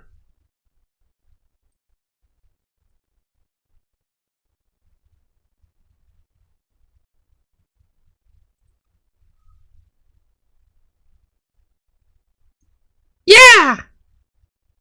That donut smooth as shit, man. Divides the number of polygons. Is that good or bad? Because from what I understand from my research, it says that most models and stuff should be between 5,000 and 15,000 vertices in order to be usable. And that's all I know, because the only thing I've used Blender for recently was Decimate, which is just making my Paint 3D shit way smaller. Use all the time. In fact, it's so common, it's actually, you can just immediately add it to any object just by hitting Control 1. But don't do that because we've already got it. So there. Now, some of you might have just discovered that your donut has disappeared. Is that good, If that then? is the case, you need to go to Edit, Preferences, and then underneath Viewport, where it's got Subdivision at the very bottom, disable GPU subdivision. That will then make the subdivision perform on your CPU instead of your GPU, which is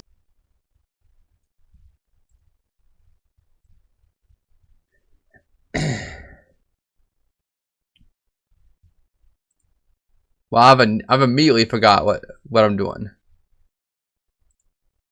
There it is. You can fake amount of polys with maps. I don't know what that means. is it maybe non-existent or not performing, whatever, but disable that and it should appear. But if it's already working for you, don't disable it, keep it going, because GPU will be faster. So what exactly is this doing? Well, it's a lot easier to explain if we look at the shade flat mode, because we're not being tricked by the smooth shading there. If I set this levels viewport to 0, this is our original mesh. This is before we add the subsurface, essentially. When we increase this, you can see that it is adding resolution to our mesh. And the more I increase this viewport levels here, the finer and finer that detail becomes. So to explain it, because this is such a very, very common modifier. That's kind of what I assume did, Dan. You can see that this is so does the subdivide thing faces, make it bigger or smaller? And for each one of these faces here, as I add a level, you can see it's becoming 4 faces, right? And then now if I zoomed in on this, no, I kind of understood that, Demio. I just wasn't sure if that was like helping us keep the vertices down, because they're basically just splitting off of existing vertices, or it's just making it bigger because there's more. And in the case of what we're making, we don't want it to be super duper smooth, because we're trying to make a game that isn't gonna run like shit, or at least that's how I understand it. So I imagine subdividing just makes it run worse. one face here. If I do another level, that's now become 4 faces. And then if I zoom in again, it's now become 4 faces. So it's exponentially adding detail. And you might also know that it is smoothing it out as well. Like this jagged edge that we've got here, you can see now becomes smoother. So to quickly visualize that, if I just draw it, like imagine you've got like a 90-degree corner, right? Like this. If you add a subsurf modifier, what it's going to do is it's going to add a point here, right? Because this is the extra detail. It's also going to take that point there and it's going to average it out. It's going to average It's it out. okay, dog. It release. And it's going to create another one there and another one there. So you go then from having that really hard corner there to having something that looks a lot smoother. So it's going to take a point and it's also going to change it to make it look smoother.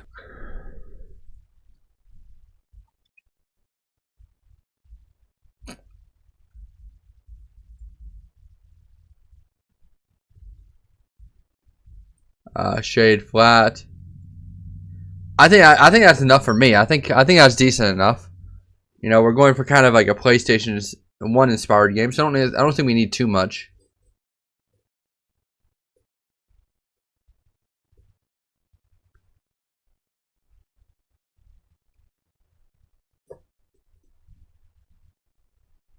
It's so smooth. Generally speaking. Modeling the So there we icing. go. So now, as I increase this, you can see it's getting Why is modeling the icing before sculpting? Wouldn't you sculpt the icing onto the donut? Smoother and smoother. Now, the reason there are two options here, you've got levels viewport and levels render. So reminder, this gray area that we operate in is called our viewport. The render is the pretty version. So as an example, you could see if I just turned it off for the viewport, it looks very jagged. But then for my render, if I increase that to 3, if I do my render, which you could go up there, and render image, or remember the hotkey F12, you can see that that donut is now smooth, but I go back and you can see it's jagged. So the viewport, you want to generally keep it lightweight, and then the render time, that's where you want to get a really nice looking pretty image. So you want to often have 2 different levels. Made in a day. Ain't no way Pseudo Regalia is made in a day. One, even for our final pretty image, because this with shade smoothing turned on is good enough. And we're going to be adding more to the scene later on, so we don't want to make it too complex. So this is actually pretty good. Okay, so we have a perfect donut. And that's the problem. It's too perfect. You could spend decades trying to develop a machine in the real world that made a donut this perfect, and you never would. This is so mathematically precise that the eye will always see this as looking fake. So that's actually a problem you learn. I don't know, bro. That looks like a pretty damn good donut. Things that are too perfect just look fake. So you have to spend time making things look misshapen and adding variation there like you see in the real world because your eye expects to see it. So how do we do that? How do we make this donut look a little more lumpy and interesting? I do that by changing the mesh itself. So this mode that we are in right now, where we can, click on different objects. I still don't understand. Why does the icing have to be a separate object? What are you going to release the icing? What's up? I think the bathroom door rattled my door. Yeah, it's like, what are you going to do with the icing? You're going to take it off later? Why? I guess you could just like model icing on top of the donut, just make it easier to color. But I don't think that coloring icing would be that hard anyways.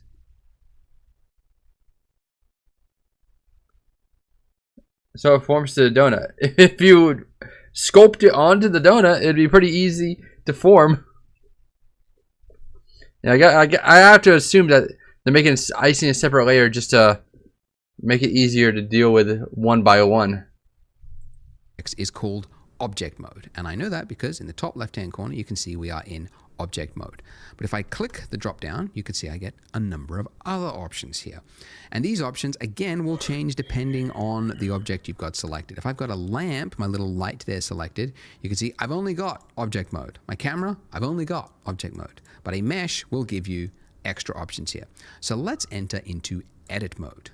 Ooh. Right, now you can see our mesh, our object has become something that looks weird. It's got a bunch of little points on it with lines and very technical. Well, that's because this is actually what the mesh is made up of. These little points here, which you can click on just by selecting, are called your vertices. The singular term is called vertex. I never say that. I like to just call all of them vertices, regardless of whether it's 1 or 2, just because you always get some comments that go, actually, it's called vertex if it is singular. Anyway, so these are called... Yeah. I was thinking the exact same thing, man. Shrink, flatten, slide vertices, vertex crease, shrink, fatten the vertex. Throw it in the cauldron. your vertices, and if you have 2 of them joined by a line, that is called an edge, and if you have 4 of them forming a face, then it's called a face.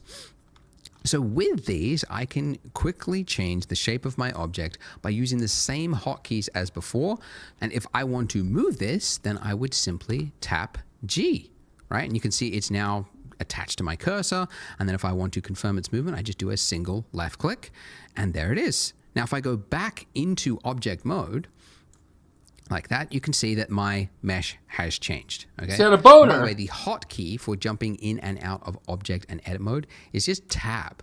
Okay, so you can see it's just toggling between those 2 modes because it's so common that you want to just quickly change things that it's just easily accessible by that. Now, this is okay, right? But you can see it's like, it's got like some artifacting. It's like, it's not the greatest lump, right? So how do we make it look a little more? Hey, don't call me that. You could, you move one, drag it out, okay, click, and then I move, the next one next to it, right? I'll move that out, and then I'll move this one out a little bit, and then I move this one, and it's like, okay, well now I've got What the was thing that that tone took of me like voice? 5 actions. Ridiculous, right? No one wants to do that. No one's got time for that. Thankfully, there is a tool in Blender just for this, and it's called proportional editing, and you can enable it up there in your toolbar. So if you enable that, now if I hit G and I move it out, you will see I get a little ring around my cursor there, and that is now Ooh, nice. That's very nice.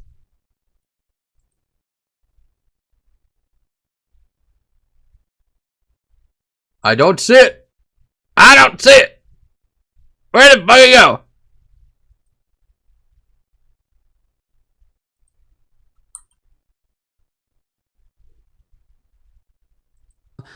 just for this, and it's called proportional editing. Do I have to click on a thing?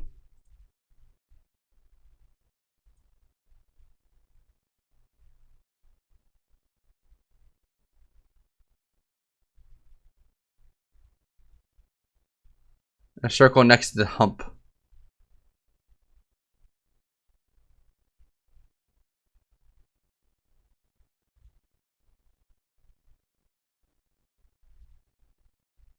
Oh, there it is. They just moved it over to the wrong area.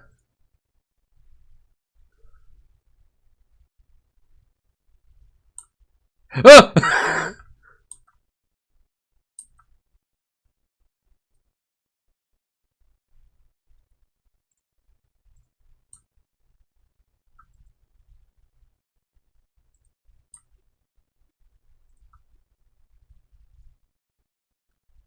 We're making a fucking donut, bitch. We're making a donut, man. We're making a fucking dome up. They got a fucking dome up. Look at this fucking dome up. That should be mad wavy, son.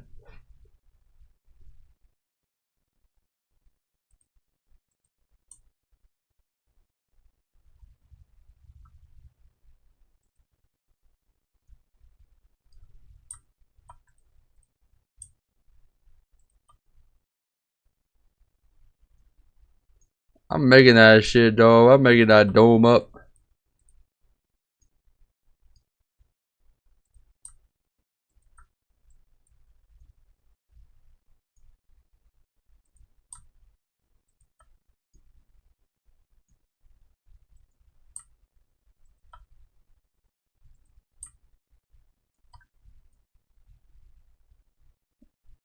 Yo, look at my freaking, yo, that shit thick.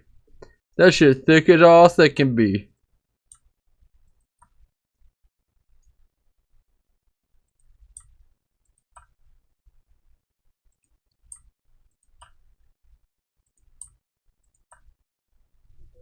He's learning. The blue, red, and green dots in the corner can change camera angles. Yeah, I know about that. But I can also just like do this. Look at this freaking dome up. Look at this freaking dome up.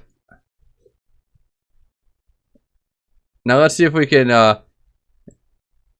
get this bitch to actually center now.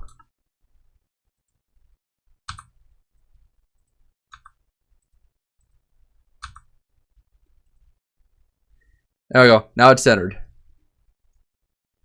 Ferdinand.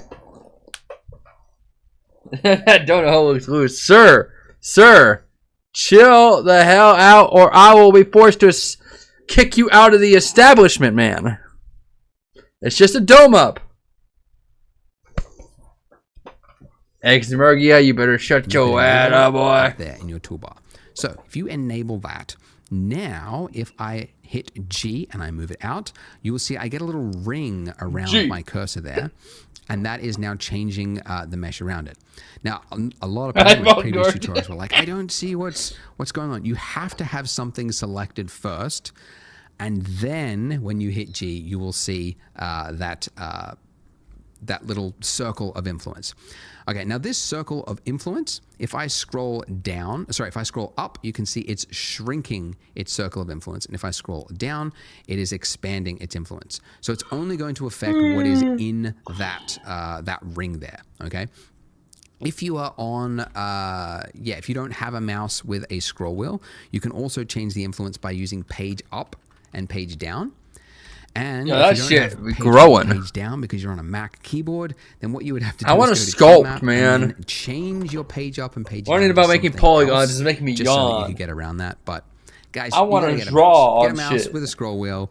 I think they're, I don't know, 50 cents I like or just in drawing. the nearest landfill somewhere.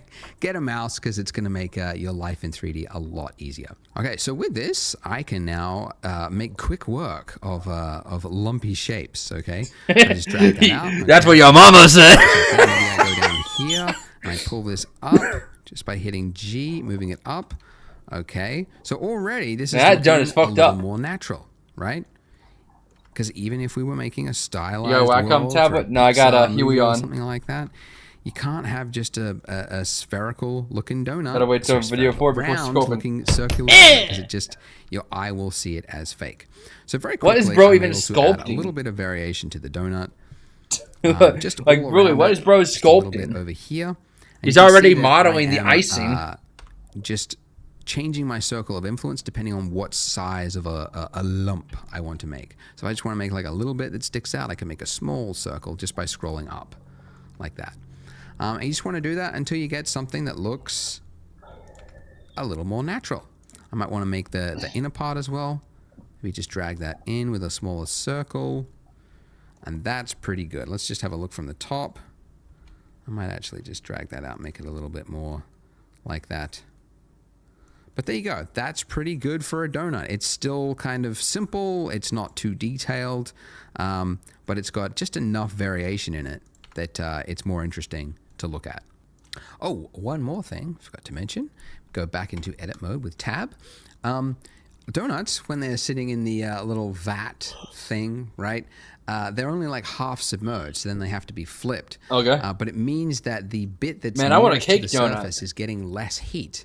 So essentially, what I'm saying is the bit that's around the donut, the circumference of it, is usually a little bit flatter. So donuts Is that a aren't fucking perfect bagel? around all That's a bagel, man. That's not a donut.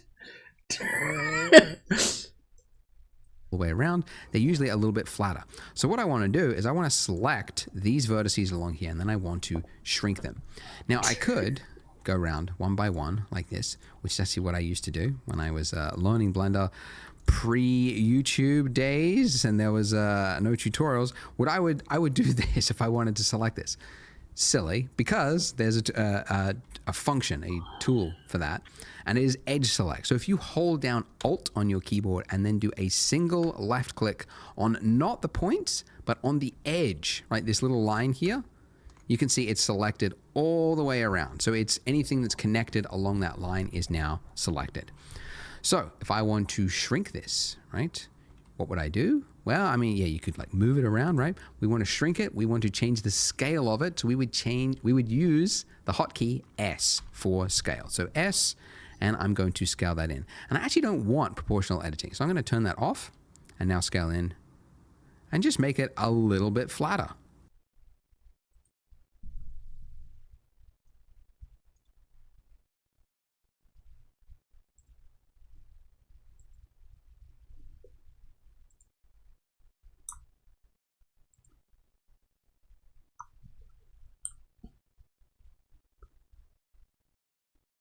Yo, fuck this dome up. Fuck the dome up.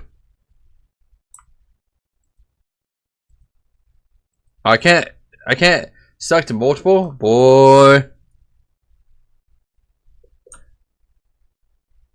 Dome up! Ah!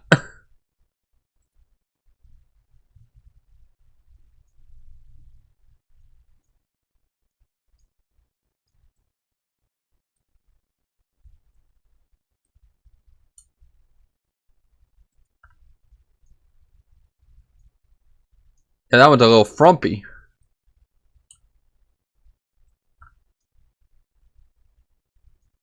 A little frumpy dome up.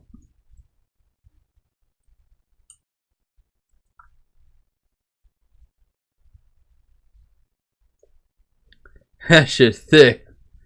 Yeah, there's a roach on the wall, bro. No, there is not. There's not a fucking roach on the wall. How would you even see a roach on the wall? It's so far in the background.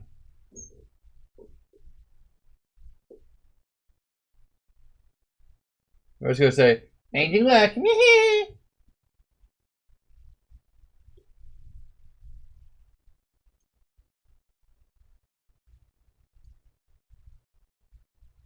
Dome up.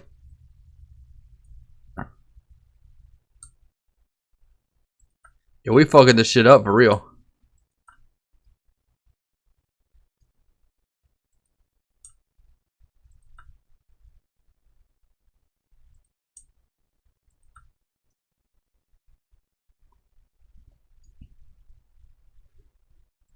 Why did it move? Center again, bro. Center your ass.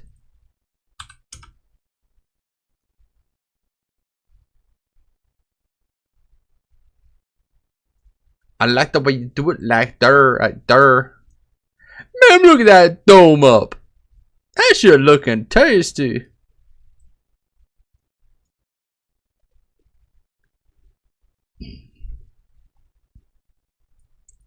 And there you go. See, it just feels a little bit more natural, doesn't it? It looks a little bit closer to what So it it's does. Although don't worry if yours doesn't look exactly like this, like your lump is a little bit off. Like my shit a little bit too is better. Like, I made my shit look like an actual donut.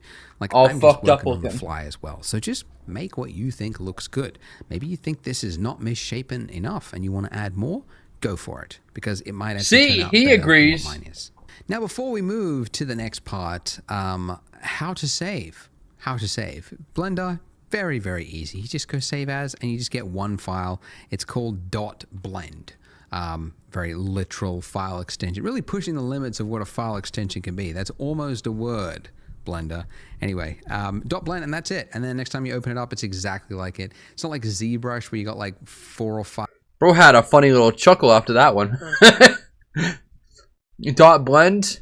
Who comes up with this?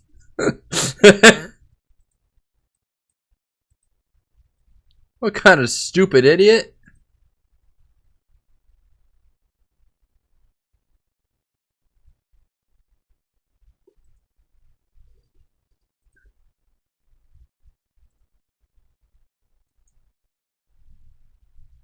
Okay, Donut Man.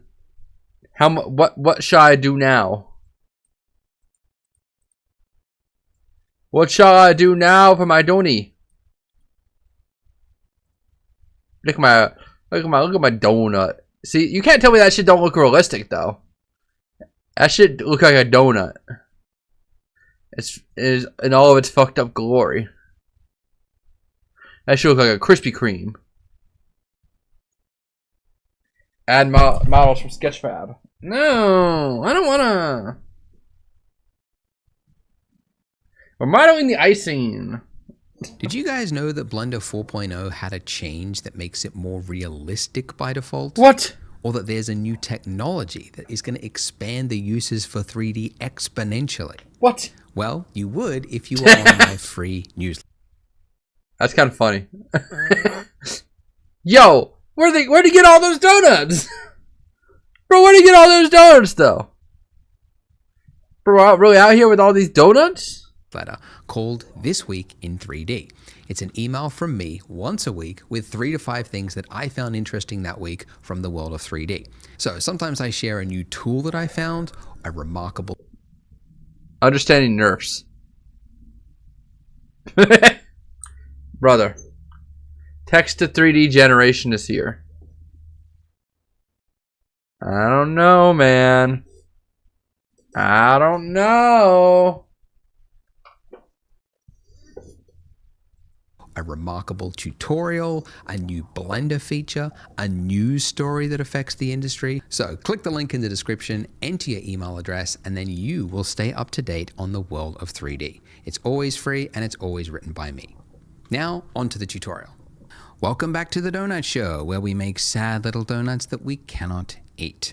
This is where we finished up at the end of part 1. We've got our nice looking donut, and now we're going to make that icing, which looks complex but is actually fairly simple. Now, as I mentioned before, if you want to add an object, you go This icing is fairly simple, and it takes 20 minutes to do. Easy. Shift A, right? And then you start with something that resembles what you're trying to create. But we already have something that resembles the exact shape we want to create. It's the donut, because we want the icing around the donut. So let's just reuse this information. So we can do that by duplicating the object. And if you don't know the hotkey for it, you could just go Object, and then you'd find it here where it says Shift D. So Shift D. Now, when you hit that, you are in a placement state. Why Shift D? Why not copy paste? That's been the thing. That's been the thing forever, bro. Why could not copy paste? I feel like this Blender just makes things more difficult for no reason. And why am I not selecting this shit? Is it selected? I have no idea.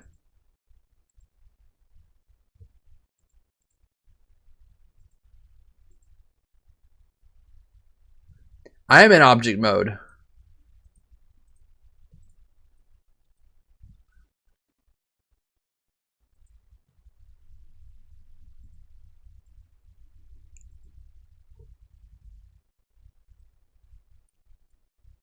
It says it's selected, I think, but it's not giving me any indicator that it's selected.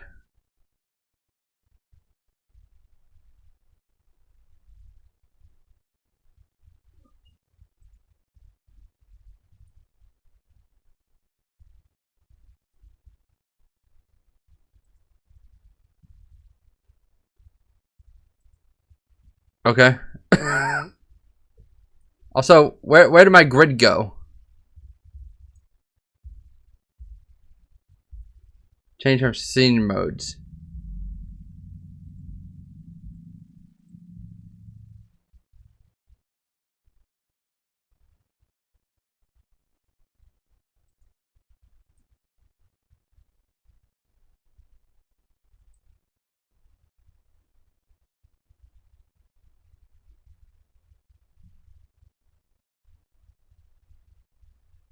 Looks like a Venn diagram icon.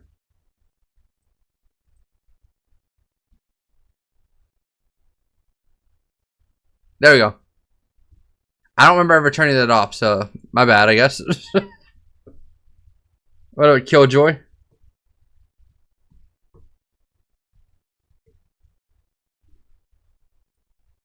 State, essentially, like it's duplicated and it's now saying, where do you want to place it? Now, in our case, and actually often, you don't actually want to change its placement. You want to duplicate it exactly where it was. So you can cancel the movement by hitting escape or right clicking. Now, when you do that, it looks like it's canceled the duplication, but you can see in your outliner, it has duplicated it. You've got 2 objects, but it's just in the exact same place, which is what we want. So first things first, we need to name them, or else we could get very confused very easily.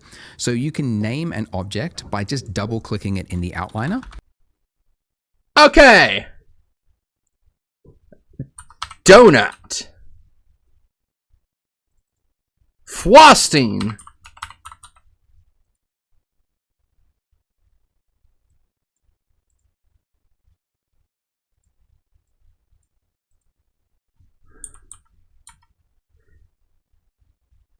Move it.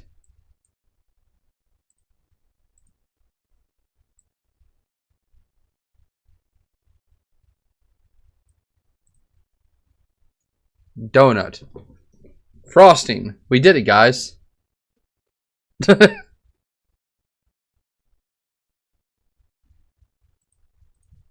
And then just typing in the object.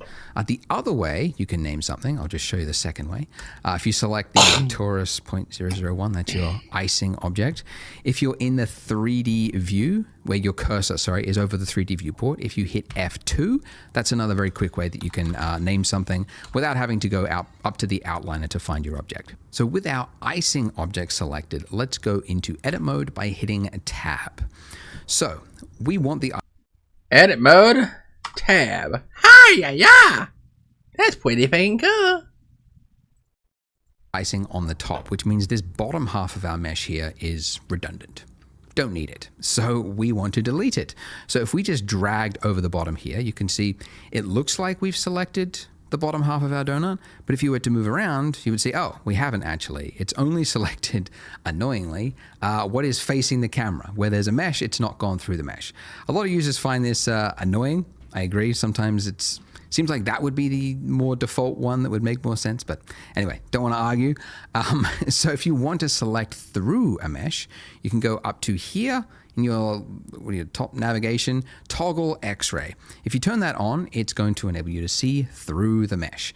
And now when I drag over it, you can see that I have selected all through the mesh as I move around it. Wow. I'm learning so much.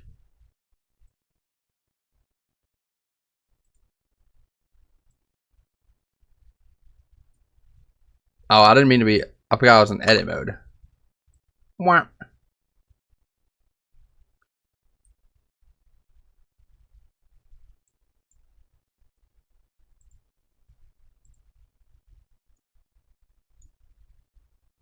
So I guess I get rid of this and just do the frosting, I guess? I don't know.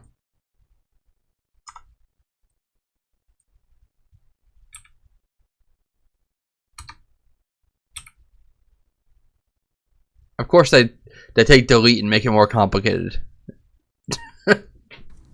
By the way, you might find it like when you're in this state, it's kind of hard to Give me a select. second. I think Dad did something bad.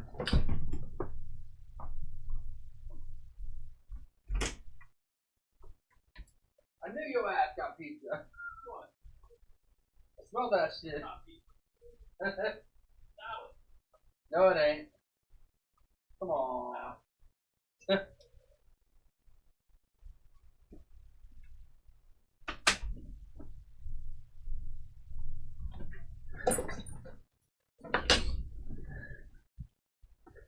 Dad said he would be good, and now he's eating pizza.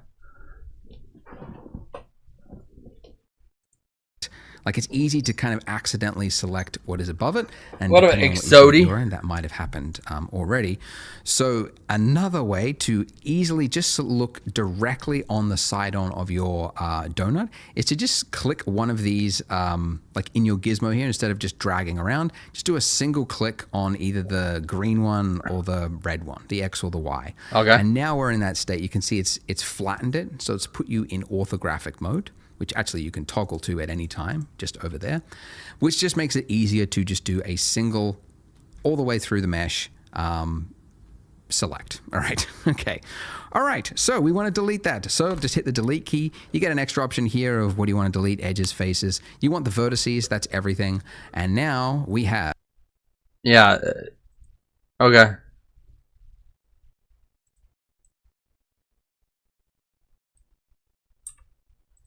Yeah.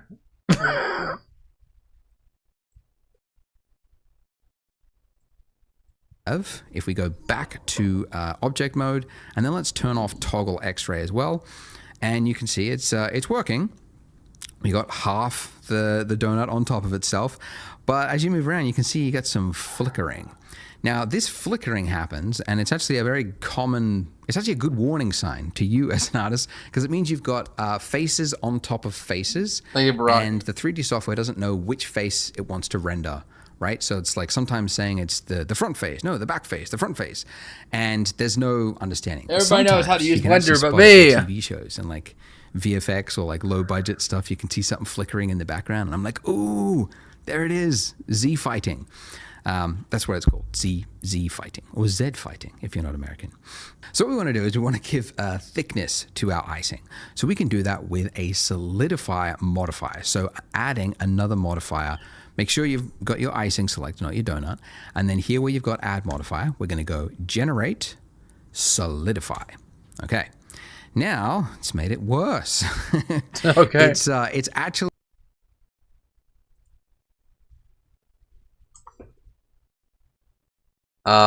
and solidify. Wow.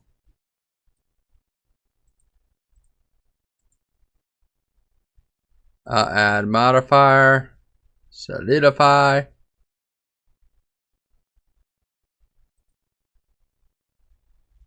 Did I do it right?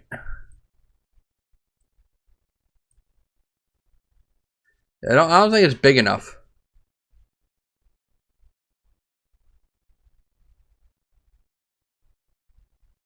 What the fuck?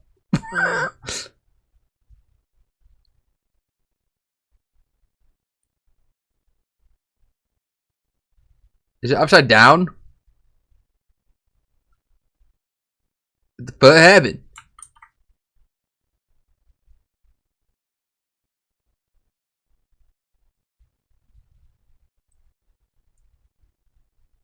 It is what I needed to do, so why is it so fucked up looking?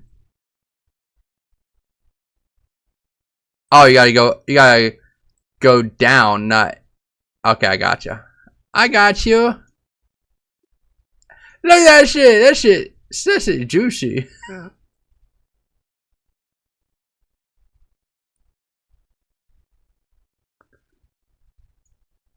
Made a little elastic.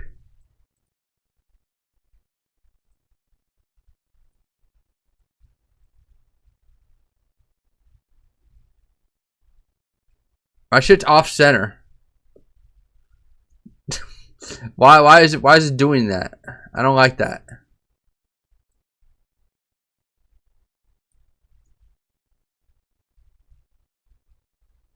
I think that's right.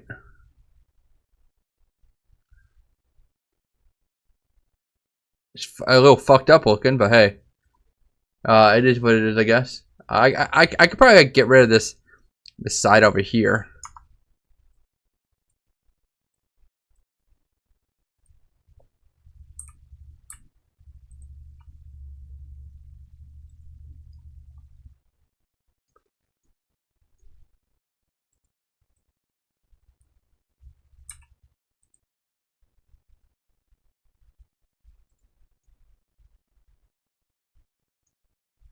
You know, it works. It works. It'll do, dog. It'll do.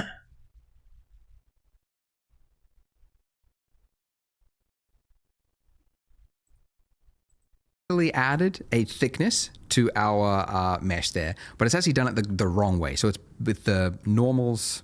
Yeah, what is it? It's trying to put the extra bit inside the donut. So we can change that by just changing the offset here in the solidifier settings. Just drag that all the way to 1. Some of you might have actually found that it was correct before, Well, just I don't depending do on which my way your iconic normals were. victory dance for If that's the nothing. case, Okay, I guess just this once I can do it for nothing.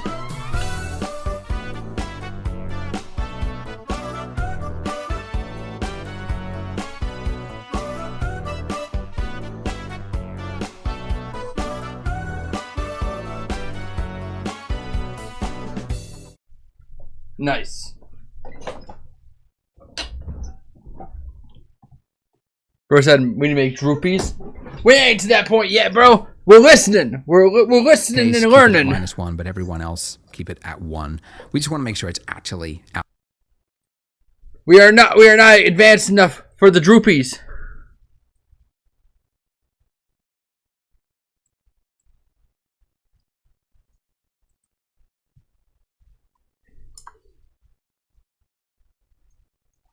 Oh hell yeah. Hell yeah. I got it, baby. That's a donut, baby. That's a freaking donut. You know what to do? I'm listening bit by bit. Outside. Okay. One model in the icing. Also, let's just increase the thickness a little bit too.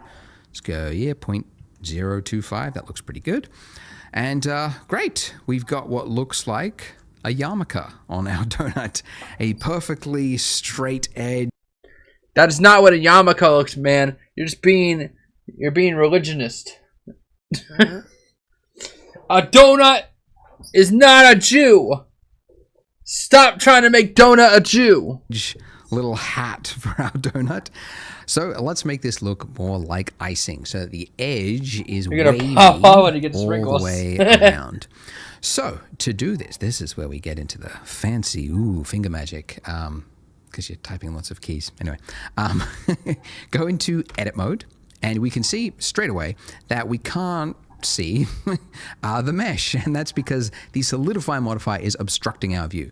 So these little boxes here, as I mentioned before, like this is to hide it from viewport. But if you want to just hide it from your edit mode, which is the state that we are in right now, the box next to it is the one that you uncheck, which means in object mode, when you're tabbed in object mode, you can still see it, but edit mode, it's whoops. What is this man talking about? I can see it just fine. Brother? What's bro talking about? It's temporarily hidden for you. So if I was to select one of these points here and move it down, you can see that it's working, but it would be, again, a lot of effort to go round and round and do these one by one. So we want to use that old familiar proportional fall off tool again. So proportional editing on, and now as I move it down, let's just lower the slider way down here, and then let's pull this down. Okay, now we'll find issues. If we move to the side here, we can see the first issue we've discovered is that this is separating from our mesh here. And that's not what icing does. When it dribbles down, it follows the shape of the... Not all the time, though. Sometimes it do be doing this, though. As a donut expert, sometimes it just be falling off into nothingness. It doesn't always follow the thing. It just dribbles off, and then like wax, it solidifies. Donut all the way down. So what we want to do is snap, whoops, undo it a number of times, snap the vertices to our donut underneath it, right? So for that, we need to turn on snapping up here. Ooh. Okay, now... Snap, sister. You really showed that man how it's done. Shit. Girl. I said, girl. What the fuck is snap? Everything is not where it's supposed to be. It's making me freak out.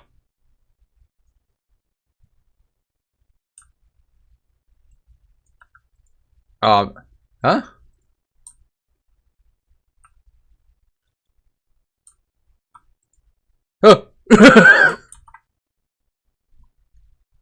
Why are you not following the sweet and sultry sound of my voice?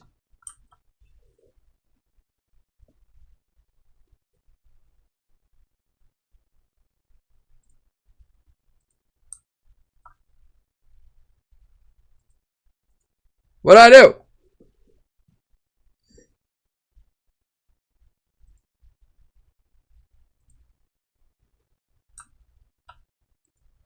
It's not doing it.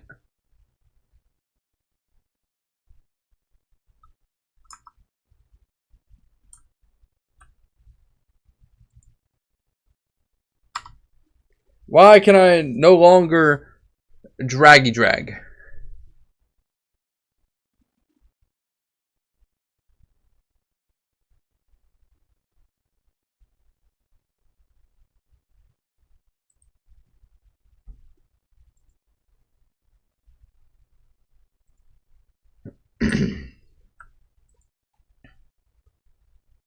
Drag. Drag. It's because of snap. Because of snap. Fuck you, man. Always something in the DC MBT MTV. There are a number of ways to snap in Blender. The default way is increment, which just means the like the grid floor there. Like if you were to just like move it around, you can see it's just snapping to the Oh, yeah, it's vertex. Not helpful. But we want to snap it to the face. Ah, and now nice. with face snapping enabled, if we move this down, we can see, let's just look here, that the bottom bit is snapping to the face. But as you might have seen, Made an acorn. the top bits, the rest of essentially what is inside of our circle of influence with this proportional editing, that's not being affected. Only the little point that we had selected was affected. So that's not what we want either. Normally that would be enough, but in this particular case, we want to also snap individual elements to, and let's go face project. Now, when we pull this down, you should see that these are also no longer clipping through the donut. But still, we have issues. Why is that? Well, it is actually working correctly. We can see these are not going through the mesh, so why does it look like it is? The reason for that is that there's actually just not enough information here. So if we go side on, you can see, right, like we've got this point here, and then we've got another point down here, and then we've got this long stretch in between, right? So that means that this part of the donut, oh gosh, that goes that goes around like that is just not, there's nothing to snap it to, essentially. So what we need to do to fix this is just add more geometry. So these little vertices here, we need more of those vertices. So we can do that by actually using the subdivision surface modifier. Because although it is a modifier, you can apply the modifier. And the modifier currently is adding geometry, so let's just apply it. So to apply it, we just click this little drop down here next to the modifier and then go apply. Now, if we, nothing should have changed from this view because the same information is being displayed. But in edit mode, you should now see exponentially more faces. Because here, where there was, one face before, you can see there's now a lot more, right? 4x, okay, 4x. Okay, so now if we pull down, we should see it is snapping. And if we go into this mode, you can see that it's now... What the fuck?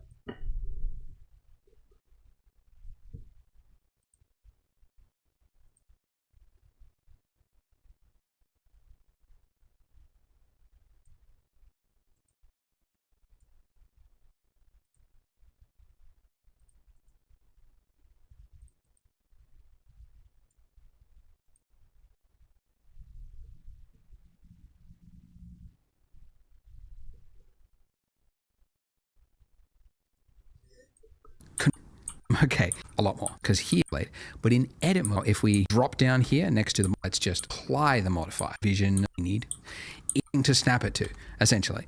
So using this, apply the modifier. Apply it, we just click this little drop down here next to the modifier, and then go apply. Apply what? This little drop down.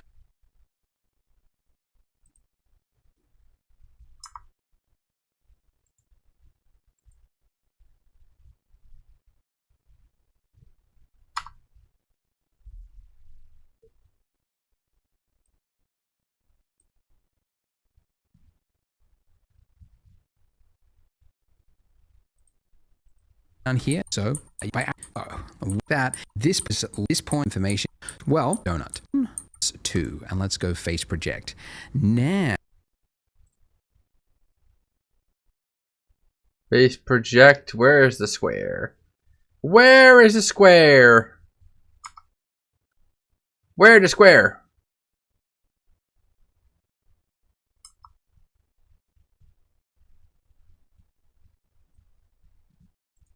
now, so snap individual elements to. Next to the magnet.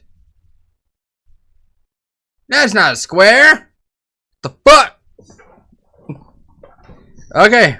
I found it even though that's not a square.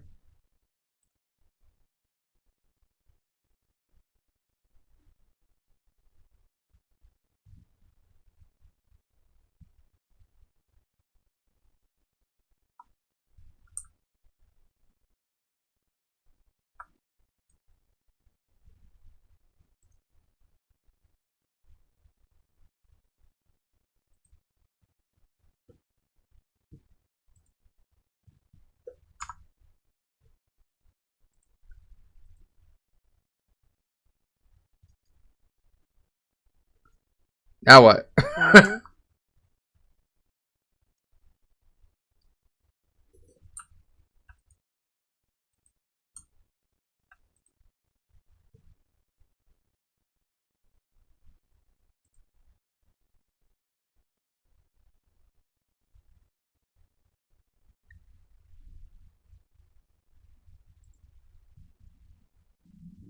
Oh, found it.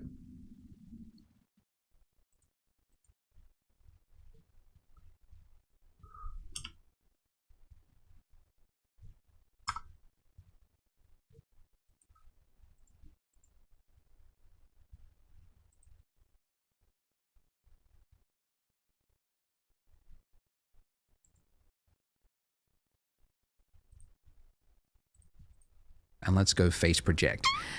No longer clipping through the donut like it is. The reason for that is we've got this point information here, and then we've got another point, right? So that goes around like that. What we need to do to fix this is just add more geometry. So these little vertices here in surface modifier, because although it is a modifier, you can apply the modifier. And the modifier currently is adding geometry, so let's just apply it. Okay, I guess add subdivision surface.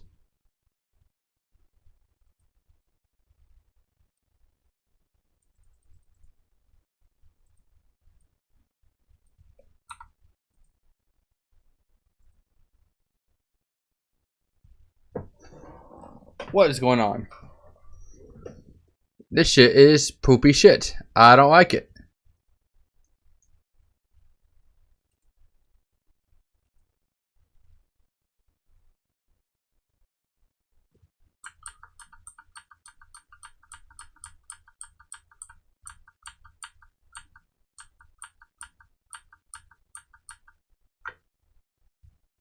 So what did I do wrong? What I do wrong now?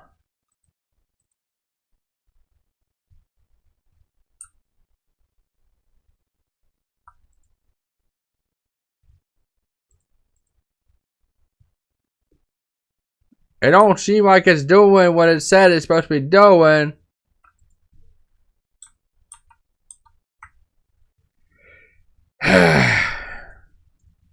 So to apply it, we just click this little drop down here next to the modifier and then go apply. Now, nothing should have changed from this view because the same information is being displayed. But in edit mode, you should now see exponentially more faces, because here, where there was one face before, you can see there's now a lot more. Do I do a subspace divide before or after?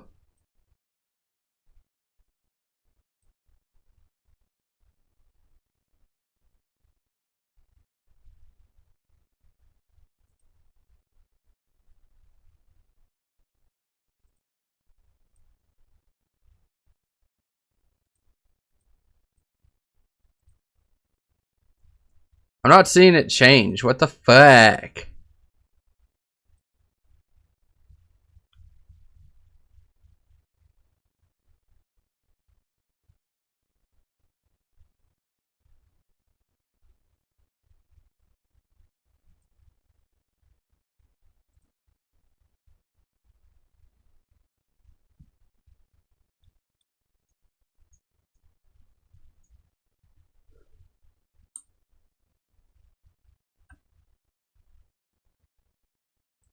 Bruh.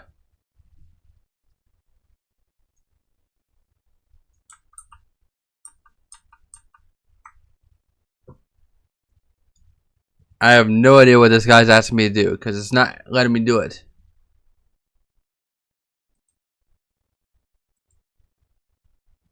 It's it's temporarily hidden for you. So if I was to select one of these points here and move it down, you can see that it's working, but it would be, again, a lot of effort to go round and round and do these one by one. So we want to use that old familiar proportional fall off tool again. So proportional editing on, and now as I move it down, let's just lower the slider way down here, and then let's pull this down. Okay, now we'll find issues. If we move to the side here, we can see the first issue we've discovered is that this is separating from our mesh here. And that's not what icing does. When it dribbles down, it follows the shape of the donut all the way down. So what we want to do is snap, undo it.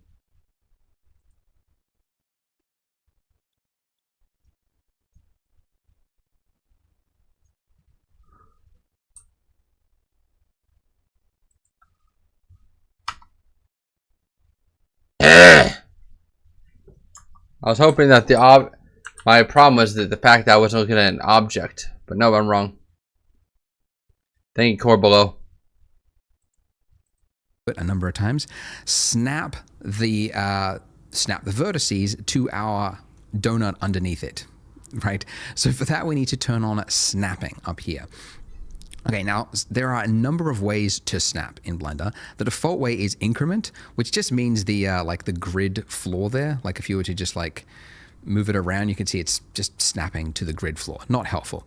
But we want to snap it to the face. And now with face snapping enabled, if we move this down, we can see, let's just look here, that the bottom bit is snapping to the face. Oh, but right. as you might have seen, the top bits, the rest of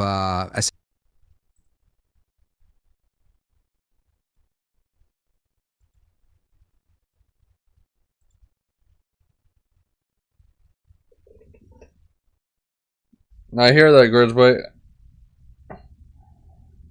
It's kind of pissing me off right now. About 500 things to do one simple thing. See, it just keeps going down into my stupid donut.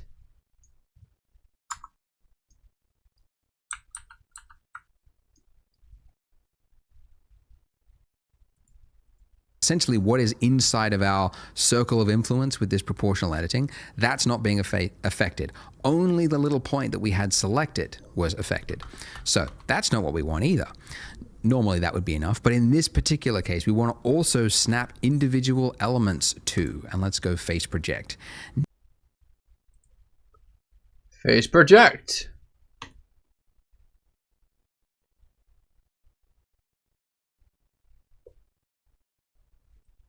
Now, when we pull this down, you should see that these are also no longer clipping through the donut. But still, we have issues. Why is that? Well, it is actually working correctly. We can see these are not going through the mesh. So why does it look like it is? The reason for that is that there's actually just not enough information here. So if we go side on, you can see, right, like we've got this point here, and then we've got another point down here, and then we've got this long stretch in between, right? So that means that this part of the donut, oh gosh, that goes that goes around like that is just not, there's nothing to snap it to, essentially. So what we need to do to fix this is just add more geometry. So these little vertices here, we need more of those vertices. So we can do that by actually using the subdivision surface modifier. Because although it is a modifier, you can apply Subdivision surface modifier, blah, blah, blah.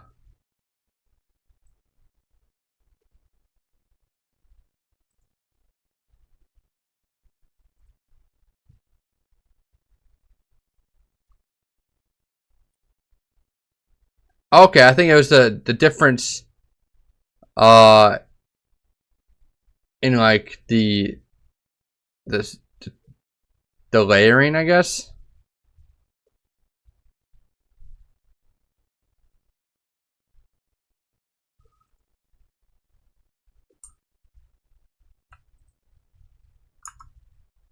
Nope, that didn't help.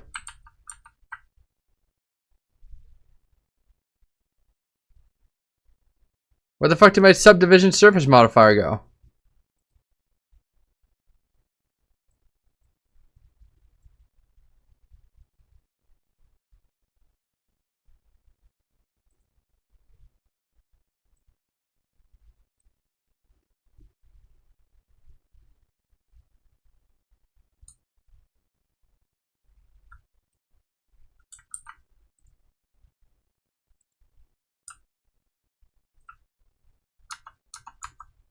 Right, I swear to God, if my donut does not fucking keep to its layer, I'm gonna lose my mind.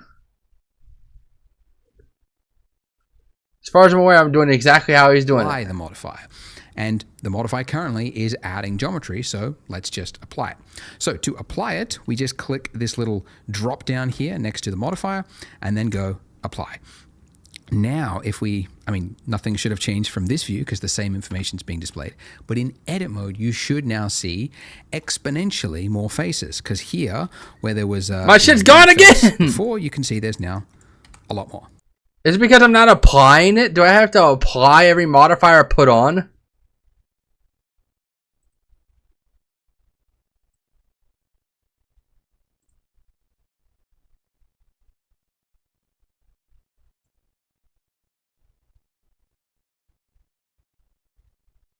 It's not even letting me apply it.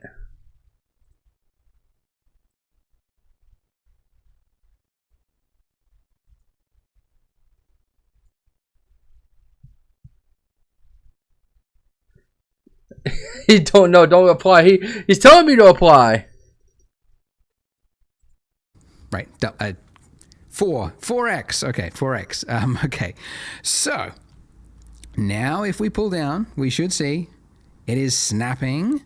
And if we go into this mode, you can see that it's now conforming to the mesh in a much more snug way because there's information there.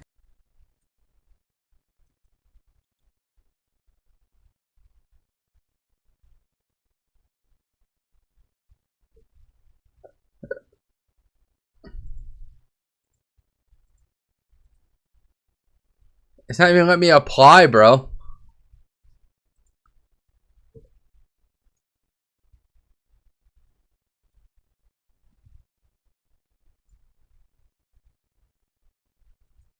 For it to much right, click this little drop down here next to the modifier and then go to apply and more it is see go face B still we can see is that there's actually just not enough information here. So if we go side on, you can see, right, like we've got this point here. So if we go side on, you can see, right, like we've got this point here, and then we've got another point down here, and then we've got this long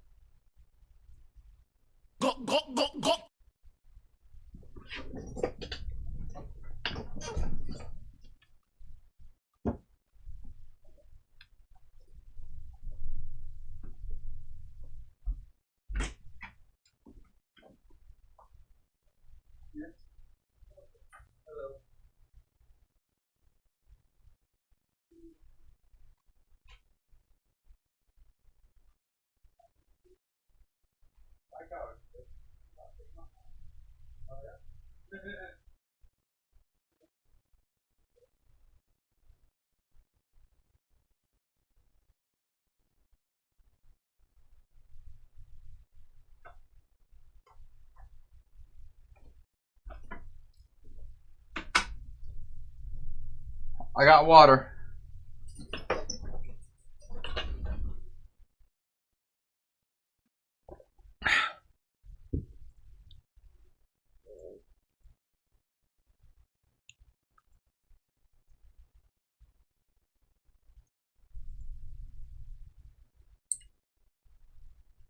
Come on, man.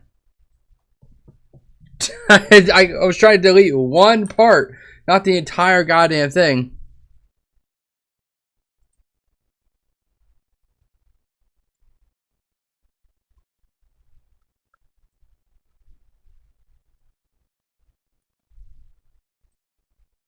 Why won't you let me apply?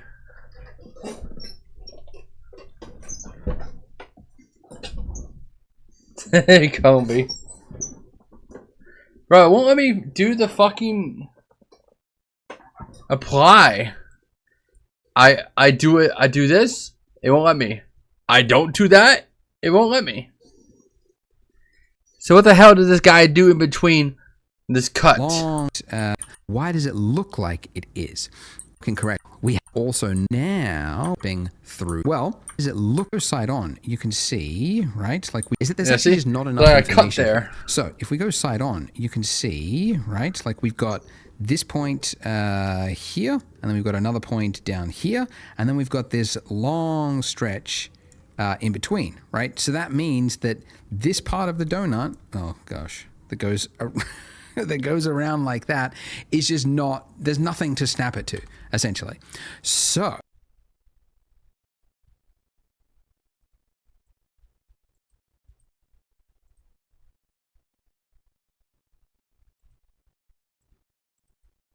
I have no idea what it wants me to fucking do.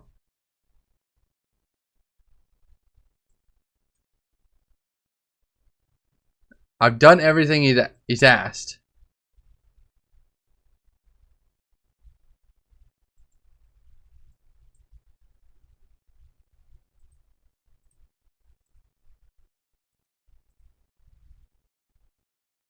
You can only apply an object mode? That's stupid. That's really stupid. That entire thing just because I wasn't in stupid object mode. That's fucking dumb.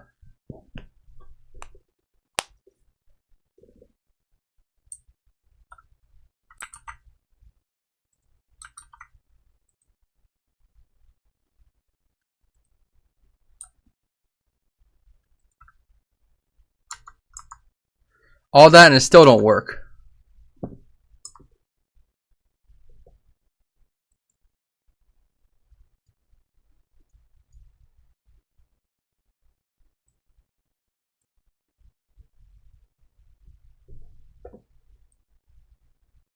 Why is it make a why is it doing this?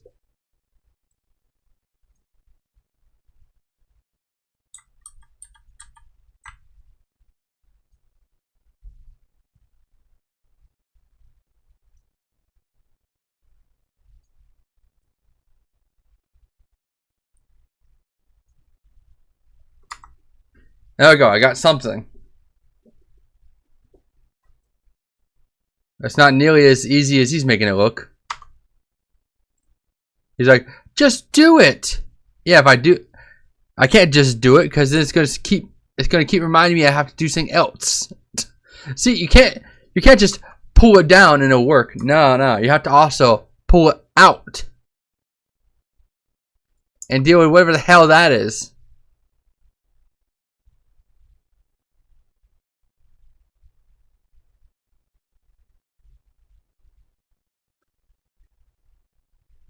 Venn diagram with circles drop down, check face orientation. Make sure all is blue.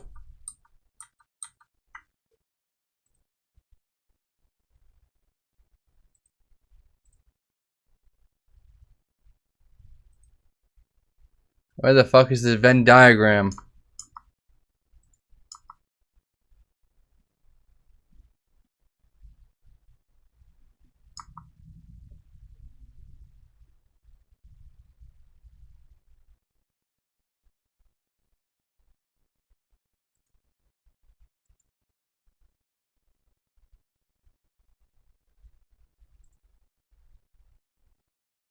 I think this is the Venn diagram. I don't fucking know, man.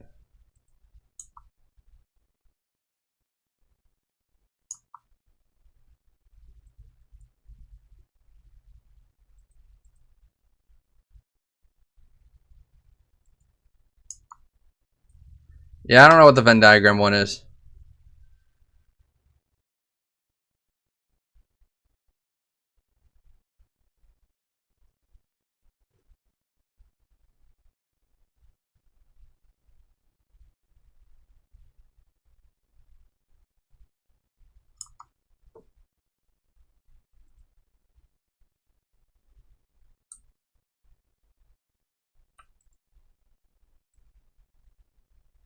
Why does it do that?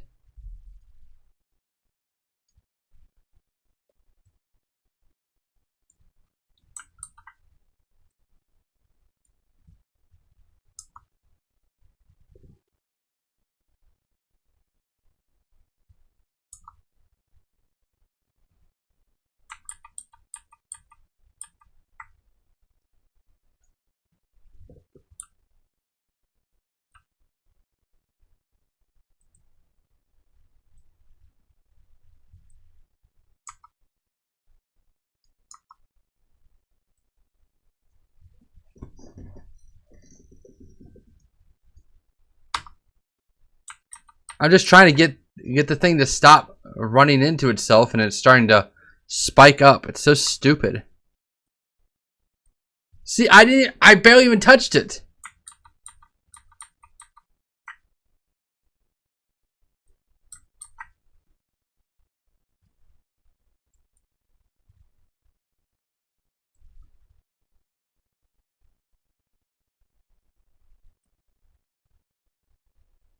For stuff like this, I go in sculpt mode and grab.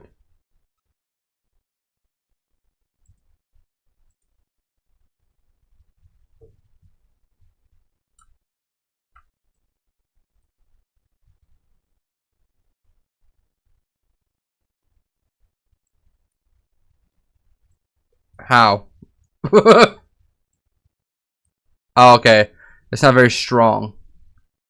How do I up the strength on this? There it is.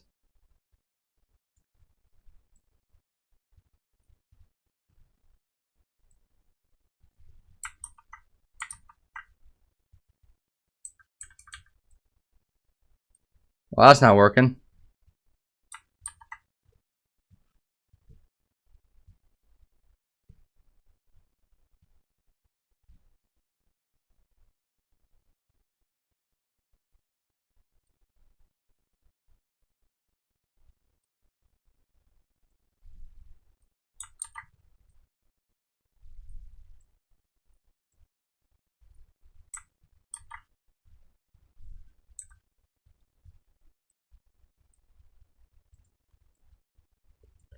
Okay, looks like we're getting somewhere, and it required me not listening to this guy and just listening to Kanga.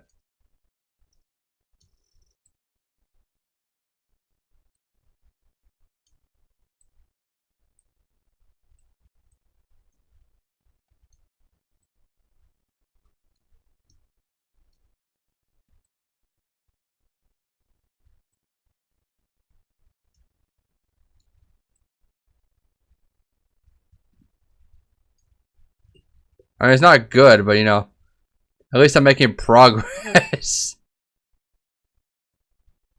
Though that's an issue.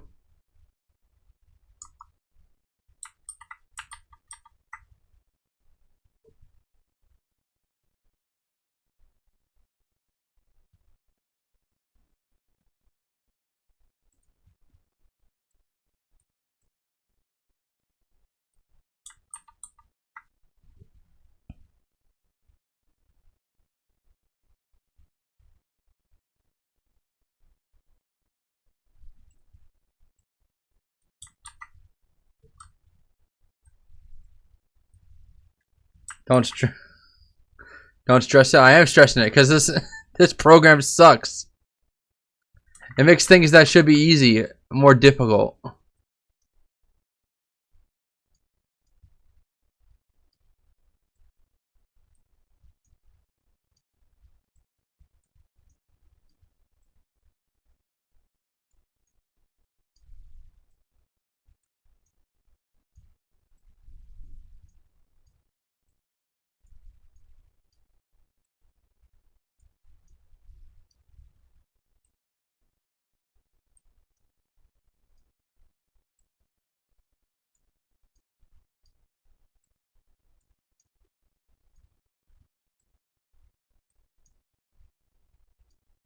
That's not terrible.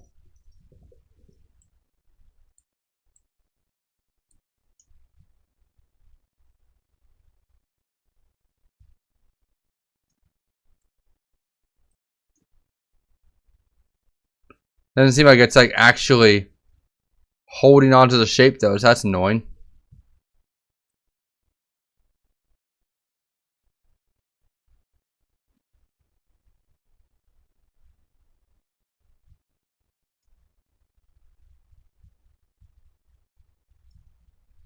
We're just gonna do this the entire time. We're just gonna bend everything into shape. This is what we're doing now, guys. We're just bending everything into shape.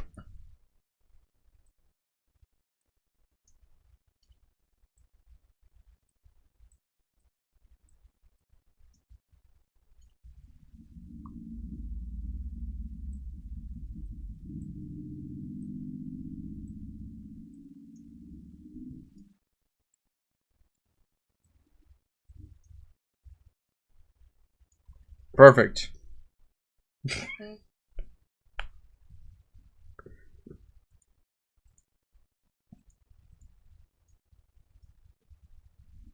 Now let's see what this Let's see what Magic Man tells us to do next. What we need to do to fix this is just add more geometry. So these little vertices here, we need more of those vertices. Comby, So we can do that by actually I'm doing exactly what he's telling me to do, and it's getting me absolutely nowhere. I'm sculpting that shit.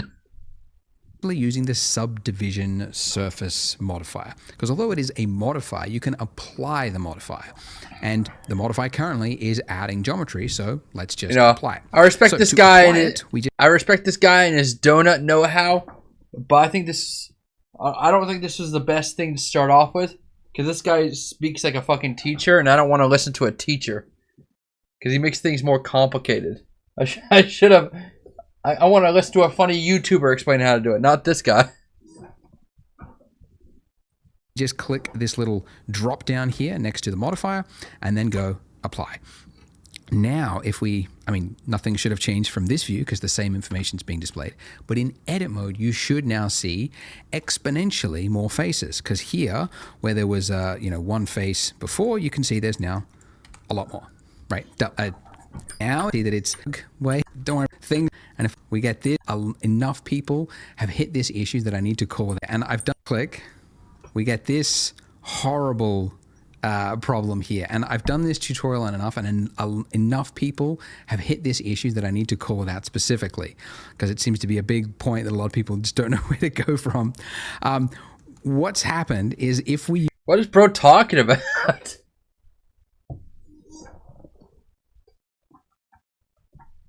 Okay, Comby. Bro's just fucking with the donut way more. As far as I'm aware, I'm done with this donut, and bro is still going on about the damn donut. It's like there's so many steps to this thing. It's a donut.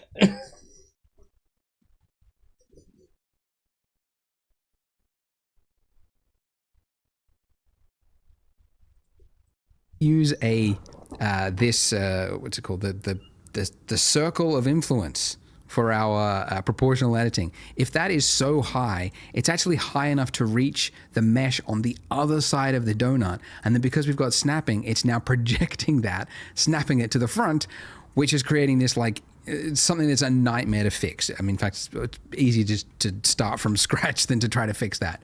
So if we want... Sorry, there's a lot of noise. To fix this, we need to hide the part of the mesh that we don't want to be influenced by our proportional tool, right? So to do that, there is an easy way to do it. We can actually do it very precisely. So if with this middle bit of our donut here, if I just hold down Alt and then do a left click, as I mentioned before, that selects the ring, okay? And we could,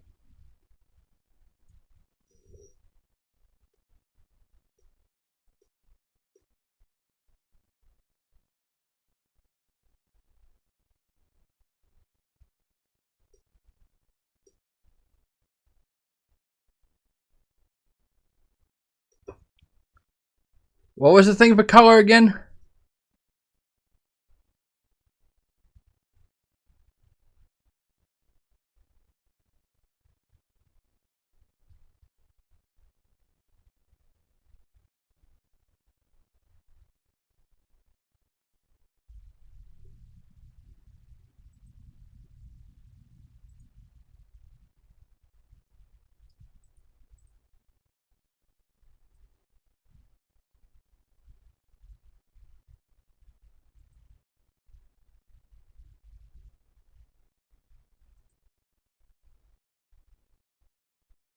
Line art.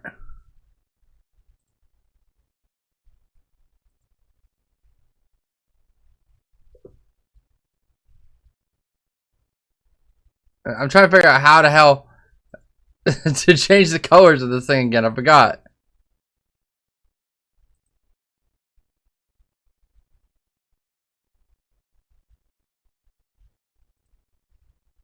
I swear to God, it's in modifiers.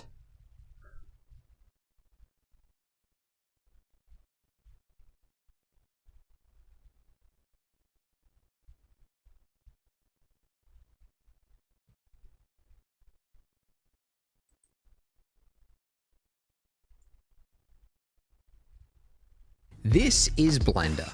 Open source 3. Thank you. How did you make the monkey red again? You've got a bunch of options, very confusing. Ooh, IOI, hit new, or to something else, essentially. So underneath here, where it's got new, I'm just going to hit new, color to something, material at the bottom there. But if I select, so one that we might want to change is underneath material, and this will enable us to add a material. Yeah. I thought materials was part of the generations.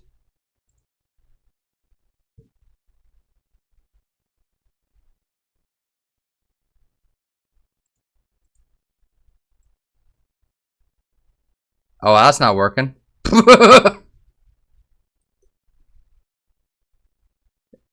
It would seem that we're in a pickle.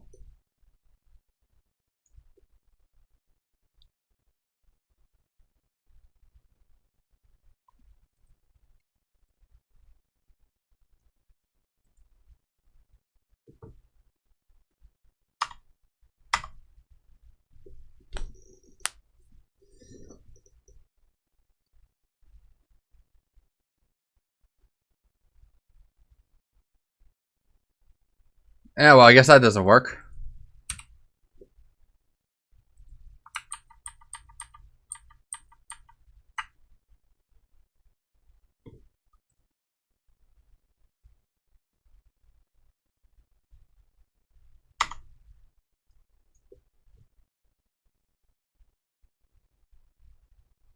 Thank you, Repa. Repa!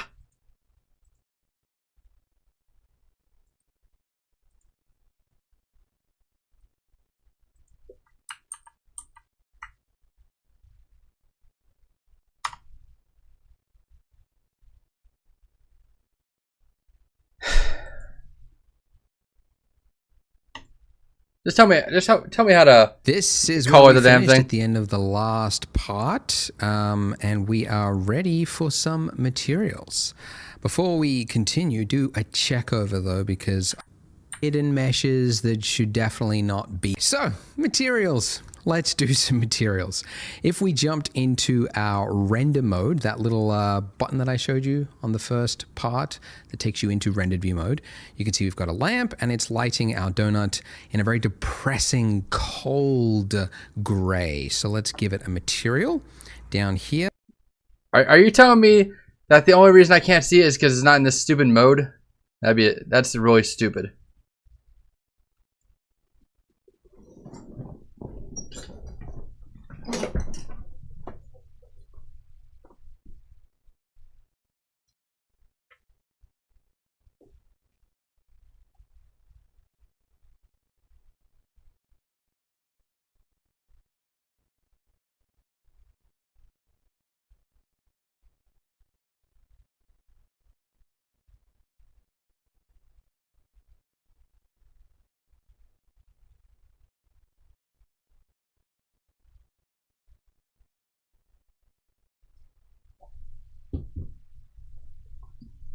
Oh, I fucking hate Blender.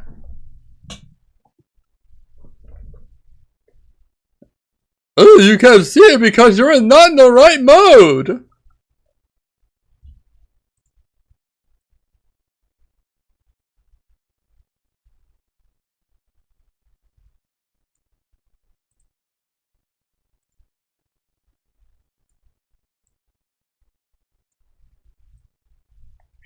Just taking a smoke and talking to himself break.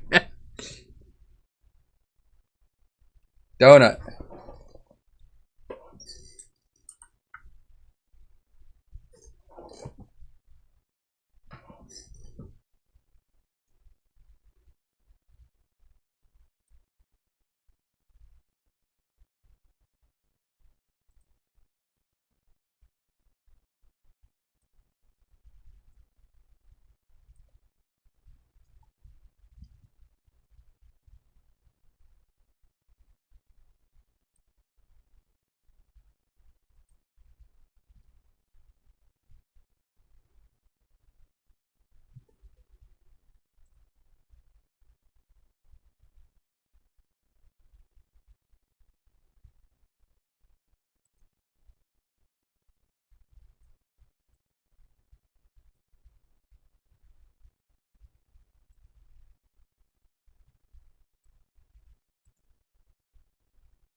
Donut.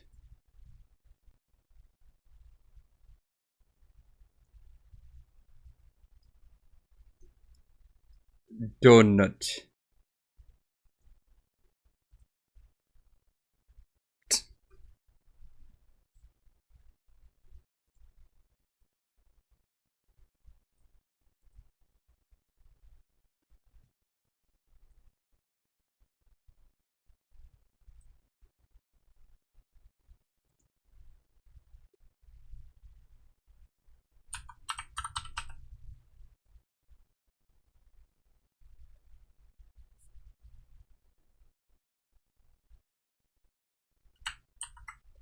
Well, I'm done with that for today.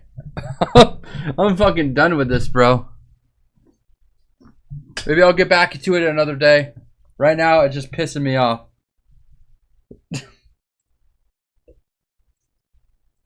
So I'm going to send you guys on a raid.